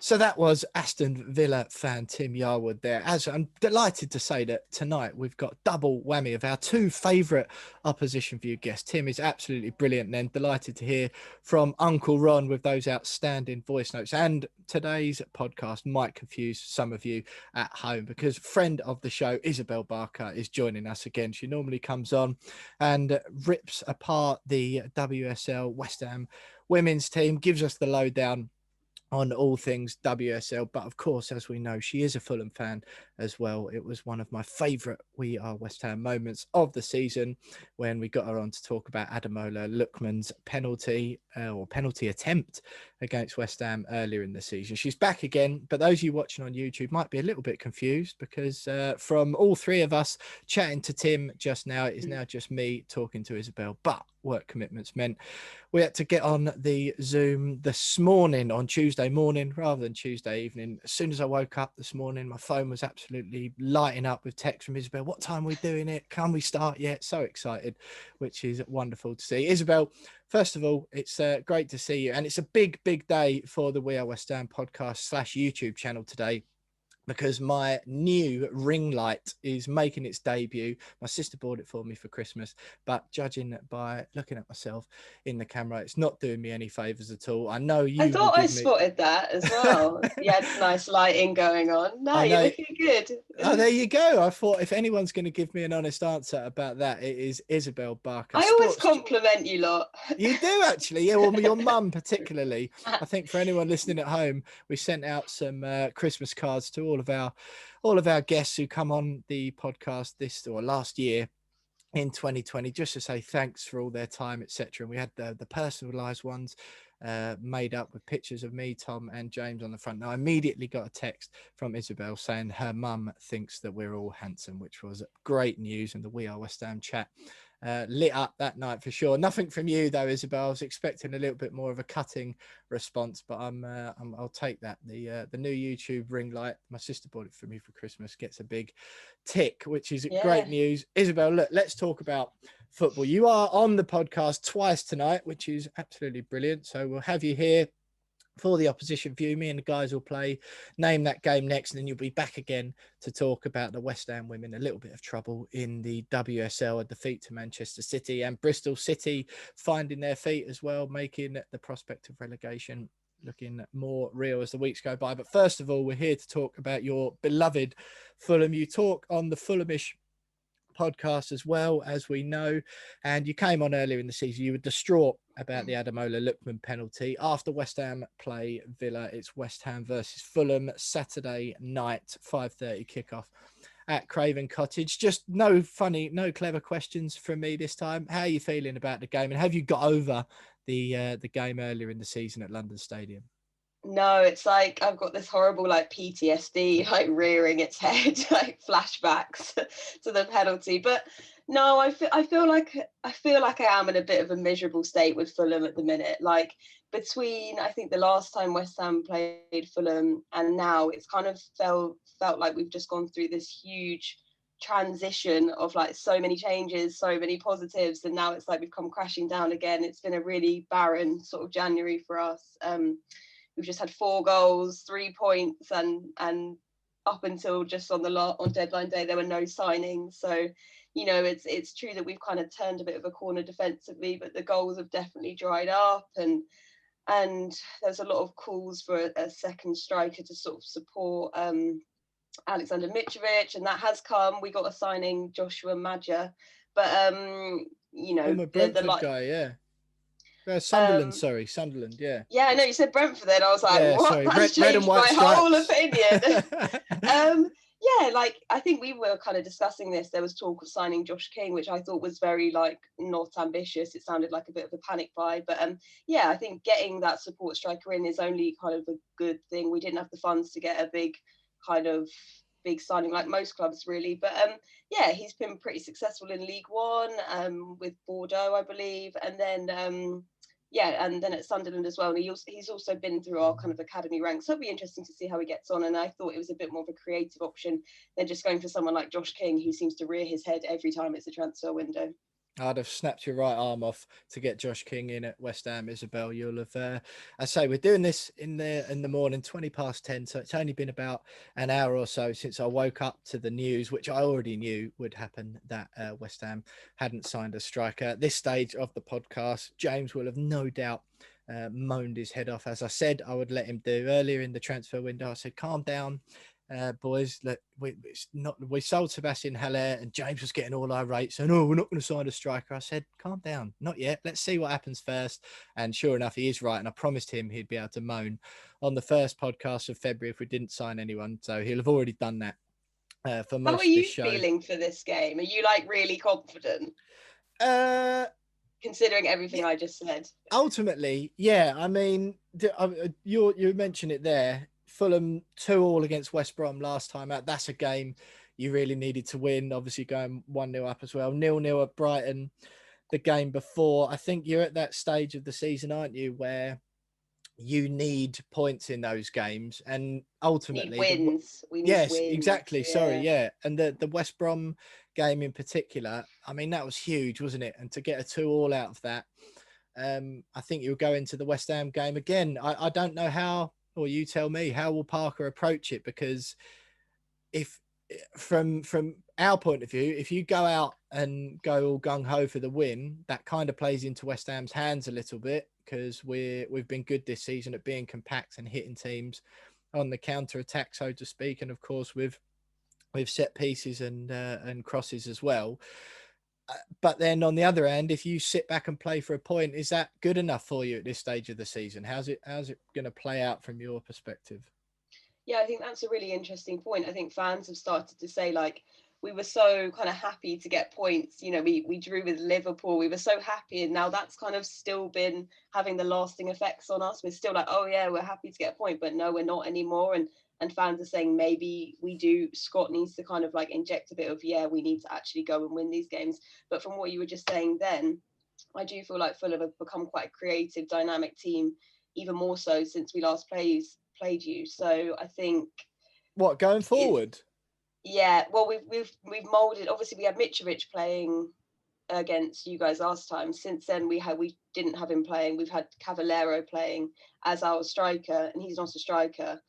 He's a really fast former kind of Wolves winger, and we've had him as our striker. And it worked against Leicester, it worked against Liverpool, but it's not worked anymore. And now we've gone back to having Alexander Mitrovic as this kind of out-and-out centre forward, and it's a different kind of, slightly different style. So it's probably going to be pretty much set up how when we last played you, even though there's probably been about 5 different changes since then, with Cavallero being our new striker. But problem is he can't hit the net. He's like, his first touch is brilliant, but after that it's just abysmal, and he can't score. So we've obviously got Mitrovic on the pitch trying to do the job that he's supposed to do. But I guess we'll see. It's easier said than done with Fulham. Yeah, of course. And I think so. Based on that game earlier in the season, because West Ham were terrible, to be honest, that game. We lucky with that, the goal late on, and even luckier again that Lookman decided to try and Panenka the ball down the middle. Always rubbing salt in the wound. I mean, always reminding me. It's one of those things, isn't it? I mean, at the time, we said to you afterwards, as much as you were mortified to see it, we were sort of almost mortified on his behalf, because it was an insane decision. But we were awful in the game, West Ham. So I'd back. We weren't very good against Liverpool, but we've shown this season one of the things, very non-West Ham things that we've done, is beat the teams that, you know, on paper we should beat at home, which is something we haven't done for years and years, probably 5 or 6 years since the last season. Upton Park was the last time we were beating teams at home that we were supposed to. So I'm confident if we bring our A game, if you like, or even our B game on the weekend, really, if Michail Antonio's fit and firing, we've shown he makes a massive difference to our team. We didn't bring it at Liverpool, but, you know, okay, perhaps there is the argument that we should have gone after that game a little bit more, but we didn't. I think against Fulham, what do you think Scott's going to do? Is he going to go for it, do you think? Or will it be a case of, well, look, we'll try and keep it tight for an hour or 70 minutes, and then we loosen up a bit and try and go for the win?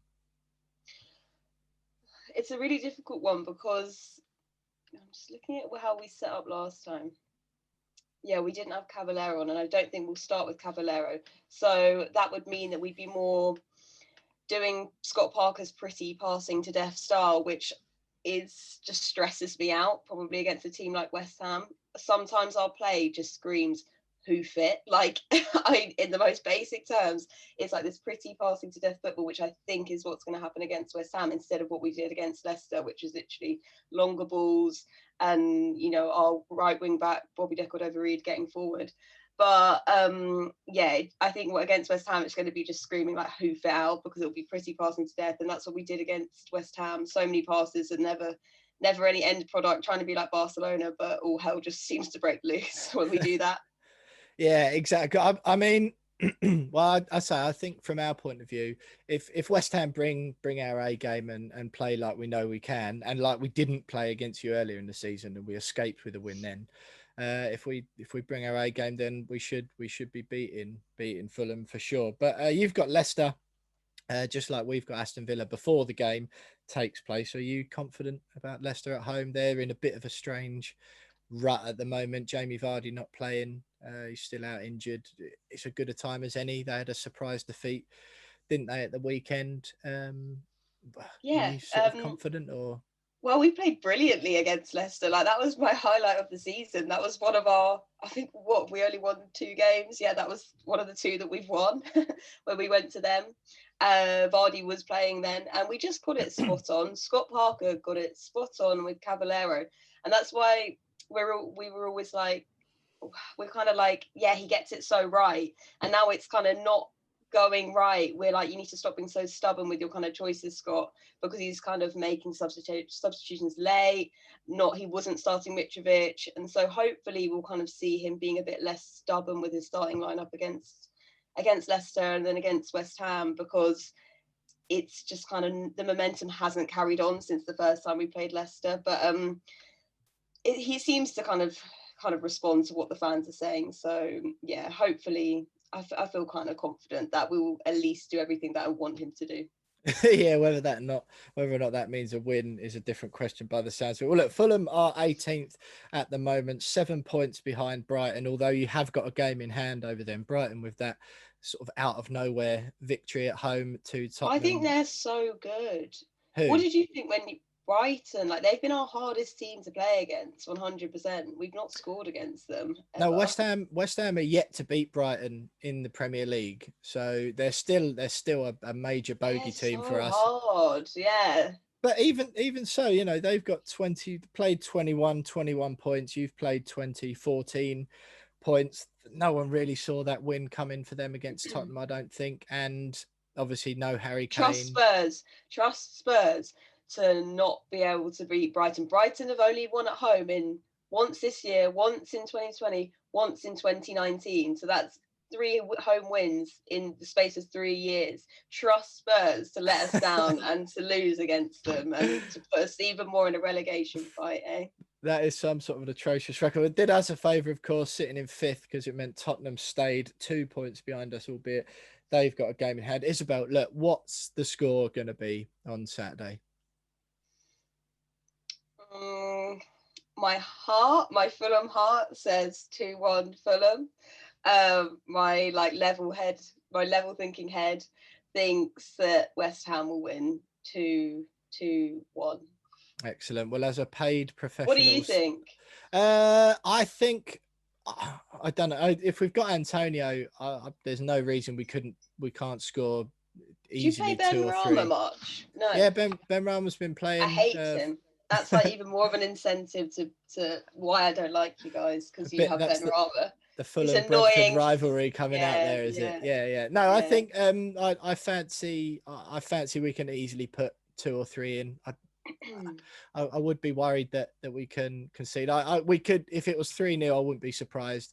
But I think, if it's 2-1 to us as well, that would be. I don't think I can't see it being any worse than a 2-1 victory for us at the moment. To be honest, I think Antonio, very confident. Well, Antonio missed a few big chances the other night against Liverpool. He's going to get more chances against Palace as well. He missed a few. He hit the post twice and put one wide from about 2 yards, but he's getting in those positions. He's not going to miss that frequently. I fancy him to score, and West Ham to bag 3, so 3-0 or 3-1 to West Ham. But Isabel, look, it's lovely having you on for the opposition view, and you will hear from Isabel again in about 20 minutes time after me and the lads have played Name That Game, which is next.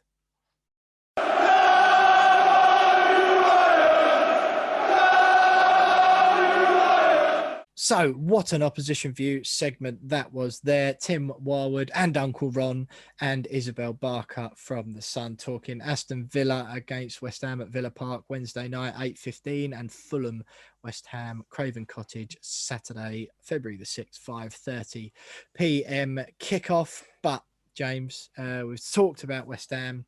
and they're moving up the league or moving down the league. They're the annoying transfers, all of that sort of stuff. But we all know the main thing that really matters on the We Are West Ham podcast is Name That Game. I assume, Jonesy, that you tried to make some transfers in January, because let's be honest, the Jones squad at the moment looking threadbare, because from a almost insurmountable lead, you've somehow managed to drop to the bottom of the table. A 5-1 drubbing by me last week. I'm on 27 points at the top of the leaderboard. You are on 24 at the bottom, and Tom Edwards just somewhere in between on 25.5. Any business done in January, Jonesy, for you lot? I'll take the leaf out of David Moyes' book. Not going to gamble. Didn't want to waste my money in the end. Been stung in the past, so I'm just going to try and coast it between now and the end of the season.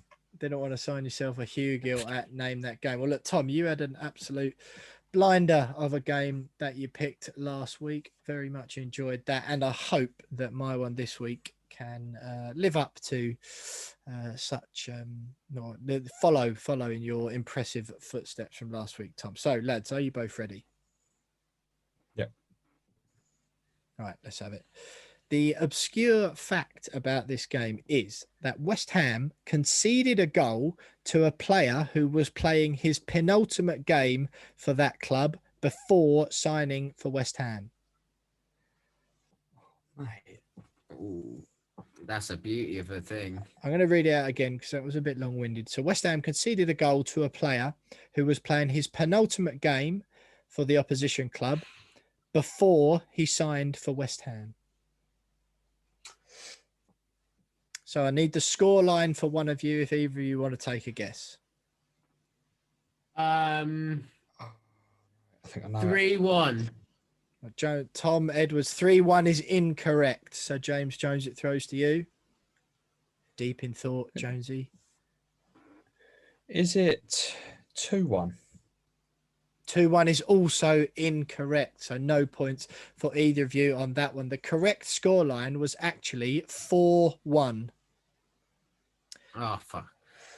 So now you've got the scoreline. I need one opposition goal scorer from either of you, if either you want to have a guess. Tom Edwards, straight Andre in there. Ayew.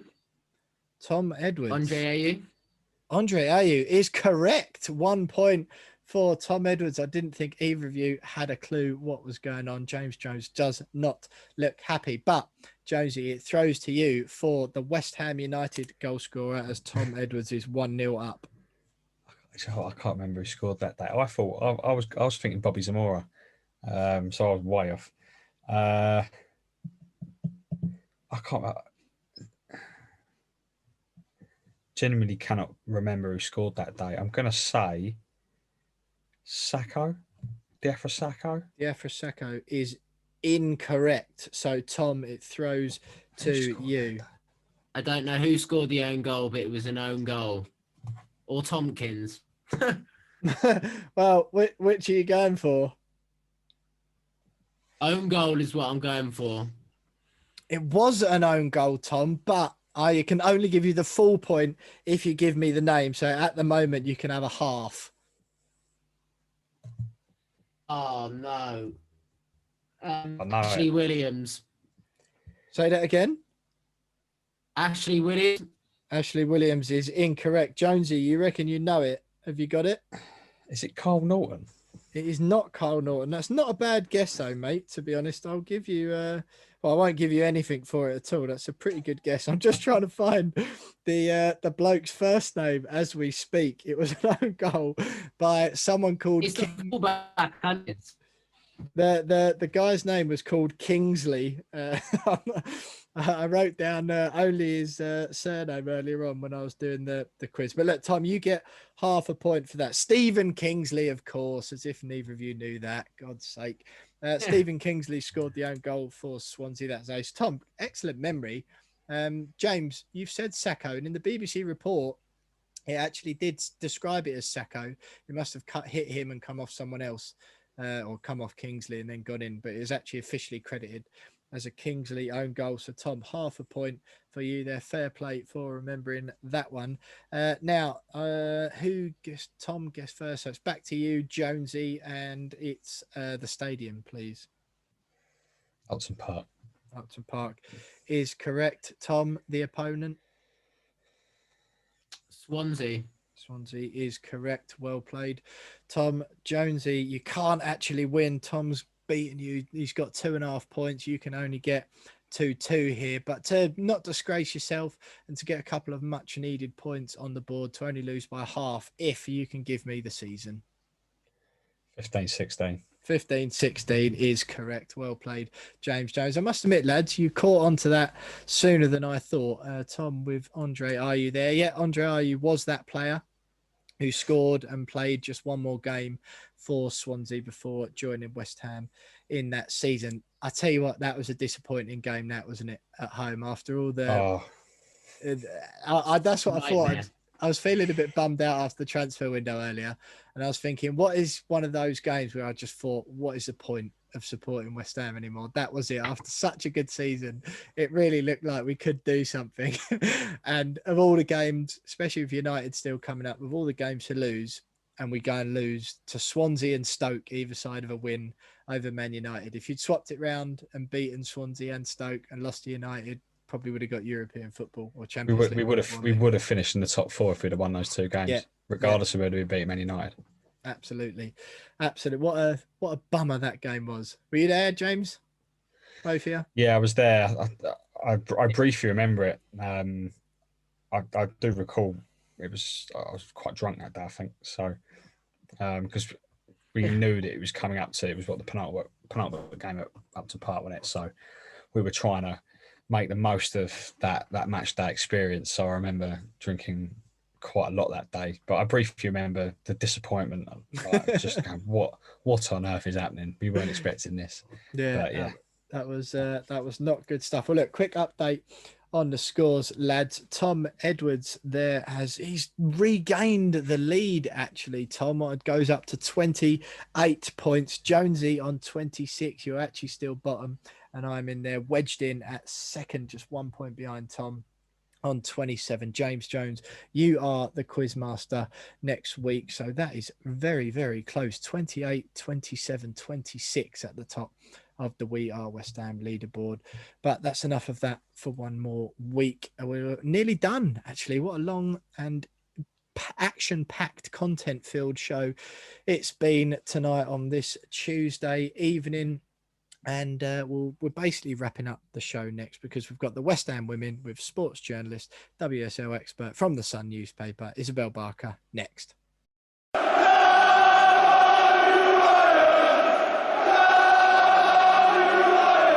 So name that game there. Another exciting, exhilarating week for the We Are West Ham podcast as things hot up at the top of the Name That Game table. And any of you listening at home, if that sounded like a seamless transition, please give me some applause, because we are, of course, recording this in the morning. So I've got no idea how Name That Game actually went. But Isabel Barker, sports journalist and WSL expert from the Sun newspaper, is still with us. She came and gave us her thoughts about Fulham, and now she's here to break down the women's team. 10th in the WSL table, well beaten 4-0 away at Manchester City at the weekend. Not good either, because former West Ham manager Matt Beard, in his new job at Bristol City, got his first league win under his belt with a victory which still leaves Bristol City bottom. But 3-0 they beat Brighton. Brighton did have a player sent off, but they were already 3-0 up by then. Bristol, it puts Bristol City now 2 points behind West Ham and Aston Villa.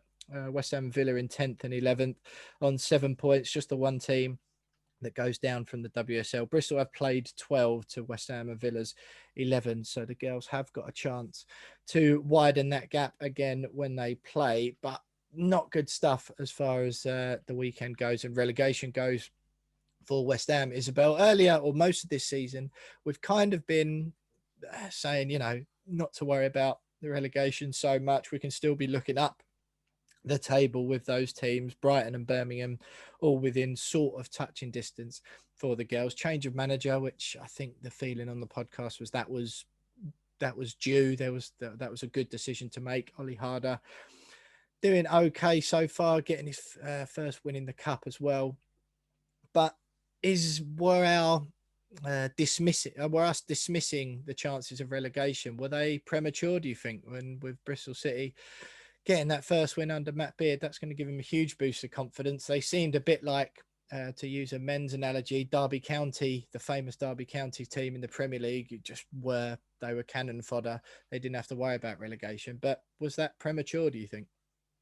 Yeah, I think West Ham need to be worried now, because I think they're well and truly in the midst of a relegation scrap now. It's really weird because, as we were saying, West Ham women definitely needed a change of management, a kind of revamp. But what we've kind of seen happen since then is this kind of Matt Beard effect, where he's a real kind of people person, and he brought a lot of the new signings in, like Cho, the South Korea captain. And we've seen a lot of like two quite influential people in the team leave, like Alicia Lehman and Cho, the South Korea captain. So we've kind of seen, like, with him leaving, some of the players don't want to stick around anymore, and also that's probably more tied in with the terrible run of form. And so it just seems really worrying. It seems like, yes, a new manager's come in, you'd think it kind of injects a bit of life, but actually it's kind of done the opposite a bit. I think the players seem even less motivated to kind of fight there at West Ham, stay and get wins. Well, you mentioned Alicia Lehman there. Lovely little segue. It saved me a job, that's for sure. She went on loan to Everton in the latest transfer window, and I didn't know what to make of that transfer, really. Can you shed any light on it? I wasn't sure whether that was one where they thought maybe the personality wasn't fitting under Ollie, and that, she's got probably the most high profile, I would say, or certainly one of the highest profiles in that West Ham team.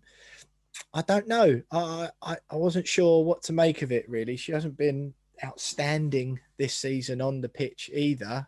Can you shed any light on that? Because I sort of thought I'd reserve judgment until I'd spoken to someone who could inform me a lot better than I managed to inform myself. I think she's literally just chasing more ambition now. Everton are a team that could possibly, if they sharpen up a bit, could get a Champions League place, given that there's 3 teams going to the Champions League now, not just 2 in the women's game. I think that's what she's looking at. They've just been in an FA Cup final. I think she's bored at West Ham. And also, her and Matt they had their disagreements, but they were very close. And he viewed her as a real kind of senior member of the team. Often when he was making choices that would affect the whole team, he would consult Gilly, but also Alicia. So I think maybe that's played a part. Matt Beard's departure, she's not happy anymore. Also, her long-term partner, Ramona, she's playing for PSG, she's played for Chelsea. Alicia's probably like, I want a bit of that now. I want to be, possibly playing in Europe or, at the top end of the table, because West Ham have just slumped into a miserable state. And yeah, they are in a relegation scrap. I think Alicia Lehman, given her profile, doesn't want to be in a relegation battle with the likes of Bristol City and newly promoted Aston Villa. Yeah, I mean, fair enough. Do you think that's a sensible decision from West Ham's point of view to let her go? No, but I don't know how the negotiations went. I know with Cho, someone was talking to me and they said that the tactics under Ollie just didn't suit her anymore. Right. She was kind of forced to play as a 6 when she's an 8, and Ollie's about running and pressing, and Cho's game was kind of built on her passing ability. So she moved to Spurs. That was a really good fit for her. So maybe it's also a tactical thing with Alicia as well. But as you say, I don't think it was a wise move to let either of those players go, because Cho also apparently had quite a big influence in the dressing room. She's a really experienced player. I think she's 32, so she's one of the more senior players that had a big influence on the dressing room, and also was always looking out for the younger players. And now she's gone. It feels like 2 big holes have kind of been left at West Ham, and it's like Ollie Harder's like saying that he's seen a good response from the girls, good mental attitude, but it sort of seems like they just seem a bit deflated. Yeah, it's peculiar. I mean, Ollie Harder lost to Tottenham in his first game in charge, the 1-0 defeat in WSL. And 1-0, you thought, okay, that's not too bad. Obviously, Tottenham close in the table. These things take time to change. 1-0 you'll take. Beat Durham comfortably 3-0 in the League Cup or the Conti Cup quarter final, which is set up the semi-final, of course, which is tomorrow, Wednesday night. West Ham away at Chelsea. That is going to be an extremely difficult game. But again, reaching a semi-final of the League Cup, you know, you've got to take the positives as well as the negatives. So that's obviously a good achievement for the girls so far. That 4-0 defeat again at Manchester City at the beginning of the season, you'd have plugged that one as a defeat, wouldn't you? Whether West Ham are having a good season or not, going to away to Manchester City is never easy. And after getting slapped 9-1 by Arsenal earlier in the season, to keep the score down was almost quite a bit of a relief. You know what I mean? But I think that, you know, having watched the game on the weekend and seen the goals, all four of them came from West Ham's left-hand side. The first three goals were just crosses from the right-hand side, straightforward enough. So first of all, Maz Pacheco, who was playing at left-back, you've got to ask questions. How have you let four, or the first three were crosses, the fourth one was a corner, but from that side as well. Massive questions needed asking. And in that left-back position, whether, I think Man City had obviously... Didn't she also fall over as well? I think that was for the fourth goal. Yeah, for the fourth goal. And, you know, I mean, that was, whether you call that a mistake or not body positioning, it was, you can go Ollie it two ways. But he needed to look at that tactically and possibly, it's not her fault maybe in that situation, but get reinforcements to help her out, because it clearly wasn't working either side of the break for them, really. No, that's it. And like you say, the four goals were spread out across the 90 minutes fairly evenly. And again, it's hard to be too critical against a team like Manchester City. Yeah. But I mean, they're third in the WSL now, 8 wins from their 12 games. They've only lost once. So, you know, getting anything there was going to be a tall order. How do you see the rest of this? Or what did you make of that result first? Is it one of those where you think, you know, whether they're in good form or bad, that's that, you know, they were going to lose away at Manchester City? I think you have to take that into consideration in the WSL, that there is this like chasm between City, Chelsea, Arsenal, even United now, and kind of everyone else in terms of funding, and obviously Everton coming up there as well. So you always have to take that into consideration.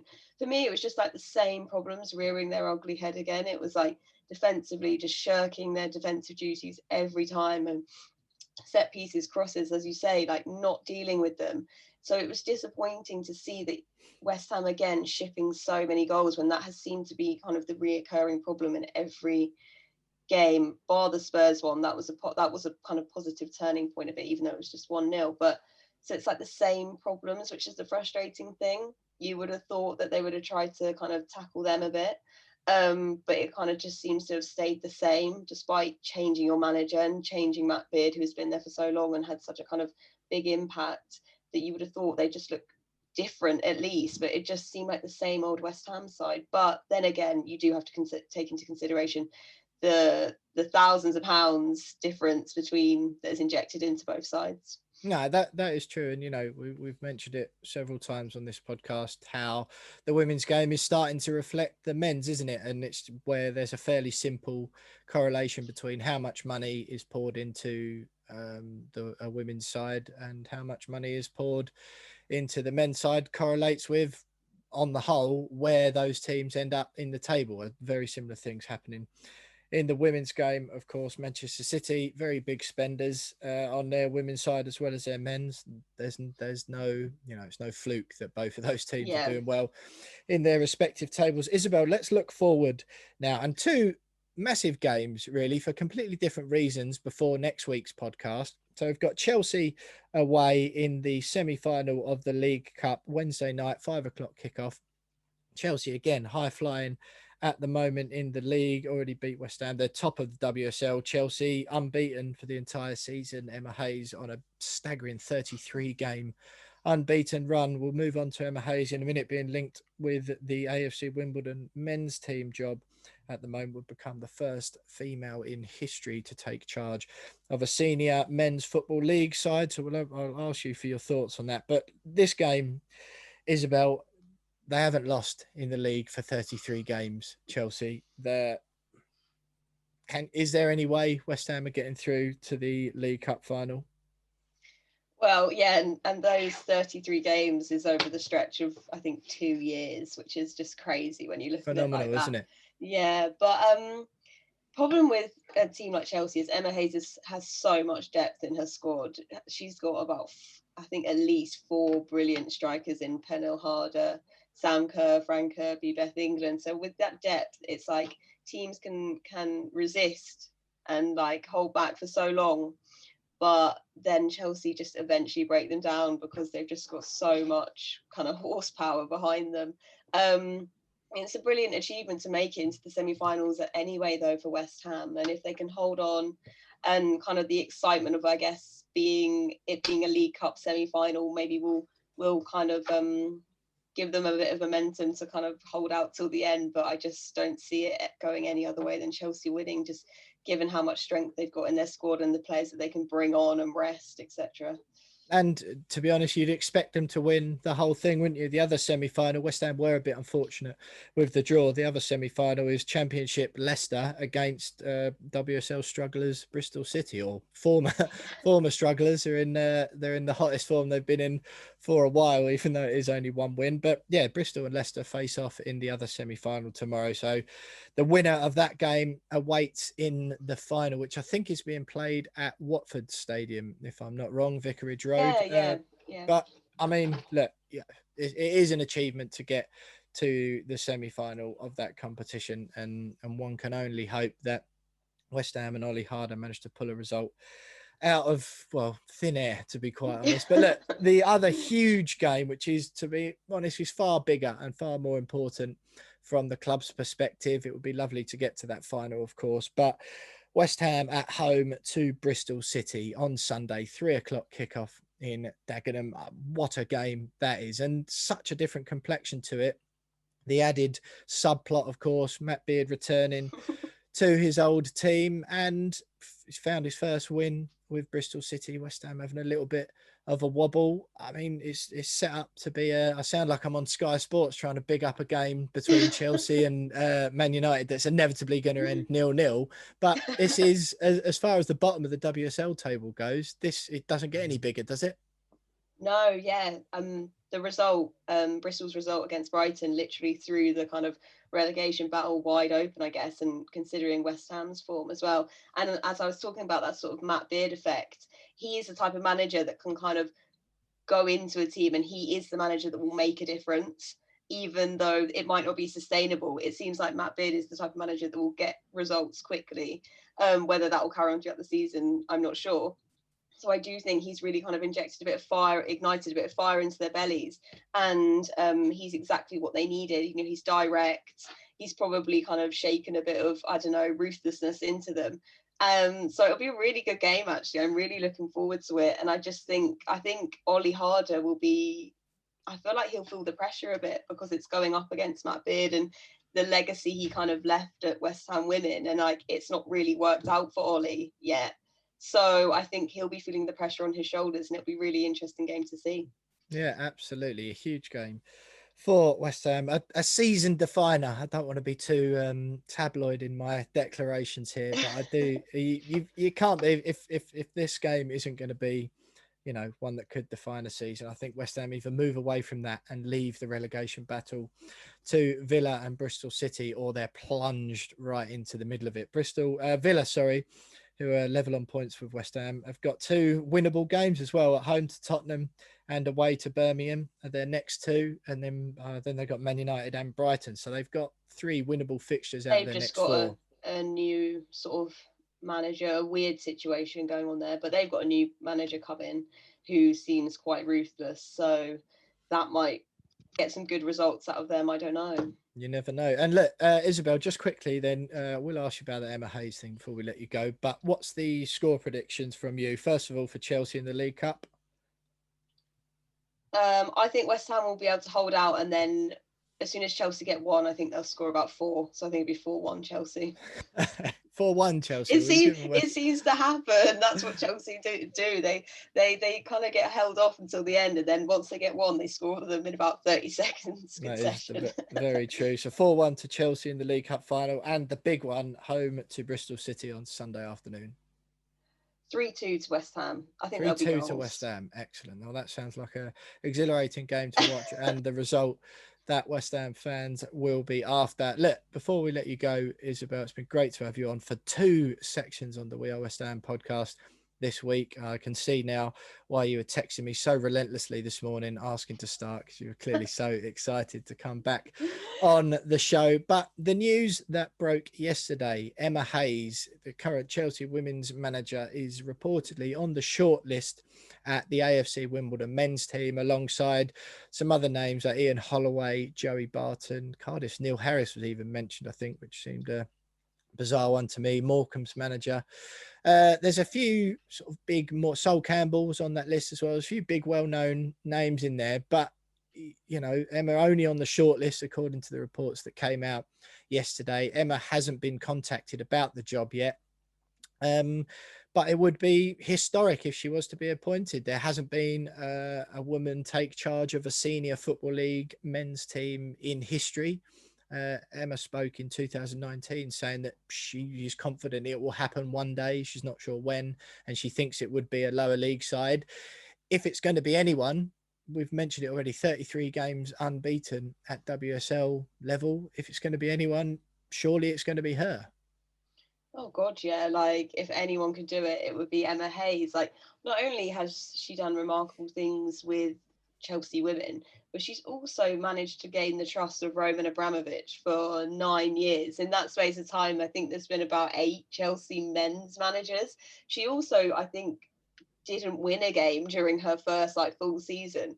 So to keep Roman's trust, which we all know is quite a rare thing these days, I think is amazing. And how she's worked with the hierarchy of the club, you know, Marina, the kind of transfer guru, is like Emma's right hand girl, and then Bruce Spark, the chairman's her right hand man, left hand man. So I'm so bad at saying, but I always go on podcasts and say sayings, and I listen back and they're wrong. Anyway, do you want to have another go? You can have another. I'm not editing it out, but you can have another go if you like. Nah, I'll leave it at that. Just leave it at that. But yeah, and she's really, really close with the chairman, Bruce Buck, and Marina, the transfer. Her right leg man. Oh, I always do that. Oh God. And yeah, and so it just shows how respected she is by huge figures within the men's game. So I think she can just build teams from scratch and kind of gain the trust of a club's hierarchy to kind of create something special and a legacy and build something. But people were saying kind of Emma Hayes doesn't need to consider Wimbledon. People are kind of saying that actually it's too below her. But I can see why people are reporting about it. I think it would be history. It would be making history. So I don't think it's supposed to be offensive to Emma to be they've considered her. I think it's an amazing story. No, to be quite honest with you, when you look at names like Joey Barton and Ian Holloway she's up against, people think, oh, because they're famous and they've been around football for a long time. But Ian Holloway didn't do much at Grimsby. It was a surprise when they appointed him and plucked him out of the abyss. He's just another one of those names I find that are just on the managerial merry-go-round. I think it would be not just from a social advancement point of view, those things are all great, and like you said there, it would be historic, which is why people report on it. But just as a refreshing attempt at trying something new, if it doesn't work out, then it doesn't work out. And obviously there will be sort of greater ramifications if it didn't work out, because then it might put off teams from trying it again. On the flip side, as Emma said in the past, if it only takes one success like that, and all of a sudden clubs are doing it all the time, because as we know, success on the pitch and financial success is what matters more to these clubs. None of them, very, very few, if any of them at all,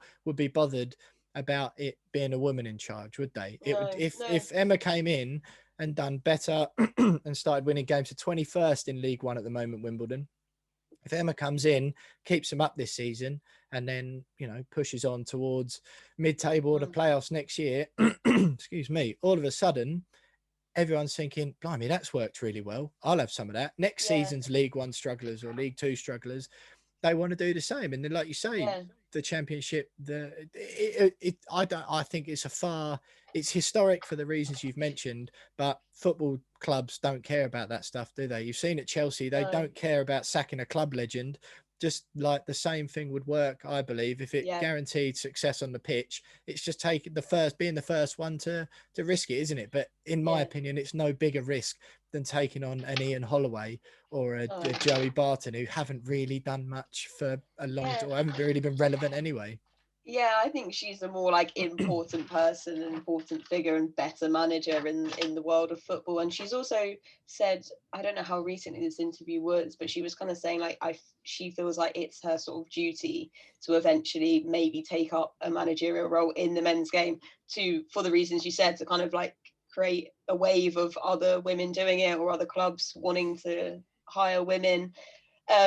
So I don't think she would. I think she will do it eventually, but as you say, I think she hasn't actually been contacted on it. And she's also said that she is obsessed with her employers at Chelsea. Like, she loves them so much that she didn't even want to talk about the Team GB job publicly, because she didn't want to disrespect her employers, because they give her so much, they support her so much. So I don't think, my view is that she's not going to take the job, but whether she's been in consideration for it, that could well be true for sure. I don't see why they wouldn't want Emma Hayes as their manager. She's amazing. She's an amazing leader. Yeah, absolutely. Yeah, I think maybe, I don't know. I think certainly from a personal perspective, you'd want something like that to work out, wouldn't you? It'd be such a feel-good story. Yeah, you'd want something like that to work out. And I just think purely on a logistical semantics point of view, taking over a club for anyone, regardless of gender, form of footballing history, managerial record, whatever, it's commonly known that taking over a club midway through a season, especially one that's struggling, that is a big mantle to take on as your first. You'd want to give it a proper go, wouldn't you? And I think, if she was to take on a job like that, it'd be brilliant to see. But perhaps that's one where you take it at the end of the season to give yourself a transfer window and a pre-season, rather than going in and firefighting, and then if it doesn't work out as well as people hoped 2 months down the line, she gets sacked and the whole thing dies in a whimper. I think for the first one, it'd be good to see it like given a proper go. Yeah, you'd want to see a positive reaction as well. Like, I think Emma Hayes has very thick skin, but just the culture around how much footballers get trolled and stuff on social media, and Emma is on social media, you'd want it to be like a really positive reaction regardless, to kind of just encourage women to do these things, I guess. But I think you made a really good point there. Emma has built Chelsea up within 9 years. It's a long time. And I think when she took over, you couldn't even get Casey Stoney was the manager near the time, and she said you couldn't even get a tracksuit at the club. You know, now they're playing Champions League football and play and sharing the men's training base. So Emma's played a part in that. And I think she obviously likes to build a kind of dynasty at the clubs that she's at. So yeah, maybe the timing wouldn't even suit her either. Yeah, men's football obviously a little bit more cutthroat, as we've seen at Chelsea men's recently. But, you know, the big question, of course, would be who Emma would appoint as a right shoulder man or a left knee woman or... all right. I've done this in the Fulhamish podcast. I said no smoke without cigar. But the phrase is no smoke without fire, is it? Yeah, or close but no cigar. Close but no cigar, I mixed the two. Oh, God. No smoke I just shouldn't try them. Left, right, knee, shoulder, elbow, eyebrow, men, women. No one really knows. I was trying to be clever. Yeah, trying to be clever. But look, Isabel, it's been absolutely brilliant having you on. We've covered you loads, 2 different segments. Fulham for the men's team, and then Chelsea and Bristol City coming up for the women's. You've been wonderful as ever. It's a delight to have you on. Thank you very much. We'll speak to you again later on in the season on the women's team. Obviously, West Ham and Fulham is probably the last time they're going to face each other this season. Fingers crossed it is a win for the Hammers. But thank you so much for coming on, and stay with us because we'll wrap up the show with some brief final thoughts from the lads and a short Fantasy Premier League update next.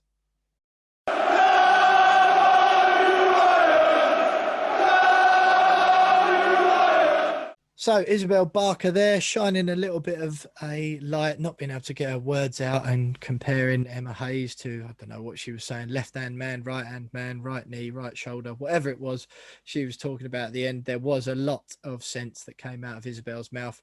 Before that, talking about the West Ham women's team, there is a real relegation risk at the moment, lads. Not looking too good, but West Ham men, they're not going to get relegated. We don't think, anyway. Depends if if Michail Antonio and Andrei Yarmolenko both get injured, then of course you never know. It's been an action-packed show tonight, lads. Look, before I get the final thoughts from both of you, we'll do a very brief Fantasy Premier League update. The Rudy Eagling, the We Are West Ham Listener League, Rudy Eagling is still top of that. It's absolutely crazy with 1,121 points. We've got a new second place star is Jeremy Pike, who sits second with 83 points last week, 1,093 in total. I got 41 points this week, lads. Not good. 1,241 in total I'm on. James, you got 56. You're on 1,139. So I've somehow have increased my lead over you. But Tom, you got 65, the top scorer out of the three of us. Put yourself on 1,173. It's been a bit of an action-packed one. Manchester United have won 9-0 tonight, and Bruno Fernandes bagged himself a goal and a couple of assists in that. I think that'll be an interesting one to watch on Match of the Day later on. But Josie, are you concerned at all about fantasy, or you wash your hands of it now? I'm just frustrated with it this season. I think 21 game weeks in, and I can count on one hand how many times my captain pick has returned the goal or assist. Just keep getting the captain picks wrong. Brought in Gundogan this week because he's been an absolute fire for City. Home to Sheffield United. I think they were away at Burnley, whatever they were doing. I don't know where they were, but they were playing a team they should be battering about 9-0 like they do it almost every week. Doesn't even do anything. I think he came off after like 63 minutes. And he was my captain. It's like, what's going on? So it's just frustrating, but good to see Fernandes leaving it late today. New game week he's this done week. all right. Yeah, I had captain Son and they lost 1-0 at Brighton, didn't they? So, swings and roundabouts. Thomas, if we can get squeeze some bandwidth out of you for one last answer before your dial-up internet completely packs it in for this week. How are you feeling? I'm moving in the right direction, mate. I mean, sadly, Wan-Bissaka's returned not much all season, goes and scores today when I put him on the bench. So that sums up. It's been a nearly season because I gave Salah the armband. At least that there's one solace on a West Ham game. It was at least he was the man to put his head. So yeah, mate, moving in the right direction. I'm going to make a big play next weekend, I think. So stay tuned because I'm still coming, buddy. Absolutely. Well, lads, it has really been a packed show tonight. It's run on a little bit late than usual, but Jonesy, have you got any final thoughts? The transfer window, you've got it all off of your chest. You're not too bothered about losing to the weakest Liverpool team that they've put out since about 1746. I can't keep up with you this evening, mate. Mood swings galore. I don't know if it's menopause that you're going through or what's going on, but sum up the show for us and put a nice little end to it all for James Jones. Yeah, I think I ended my little article for the Sun today with might be different on the pitch this season, but it's same old West Ham off it, and I think that kind of sums it up really. Transfer window, just not even surprised in the slightest that we didn't strengthen where we needed to strengthen and brought in a player that kind of just is like currently our sixth choice player in that position on loan. And yeah, losing to Liverpool, the champions, isn't going to define our season. The next few games will. So that's why I'm not annoyed, and I'm really looking forward to seeing what we can achieve and whether Antonio's hamstrings can fire us into some sort of European competition. Don't care which one it is. Absolutely. So, Tom, final thoughts on a busy week for West Ham and a busy week for the We Are West Ham podcast. Yeah, similar to Jonesy. I mean, it's frustration as usual. We've been let down again. I think that's plain to see, but we are fifth. we've got a season-defining next 3 or 4 games. We've got everything to play for. We're in the cup and we're in the hunt for European football. So I can't be too doom and gloom right now. Give it a few weeks and you never know. But the faith is very much here that we've got a team to do it when the starting 11's out. So get in the boys and we'll put in a good performance on Wednesday. I'm sure of it. Exactly. Well, just remember, follow us on Twitter at @WeAre_West Ham, or on Instagram as well. If you want to watch this show in full, or just some of the individual segments, previous interviews we've done in the past, and do go and subscribe to our YouTube channel. The link to that is in the description to this podcast if you can't find it already. So go down there, give us a follow, subscribe to the pod if you don't already, subscribe to YouTube, follow us on Twitter, all of those sorts of things. But that is it for this week. No January transfers other than Jesse Lingard. Certainly no January transfers up front. So let's hope that David Moyes can keep Antonio's hammies happy and that Jesse Lingard can give us all a lift. Villa and Fulham coming up before next week's show. 2 massive games, as James Jones so succinctly put it tonight. These are the ones that will define our season, not a 3-1 home defeat to Liverpool. Thanks for listening, everyone. Thanks to all our guests this week. Keep the faith, up the hammers, and we'll see you next week.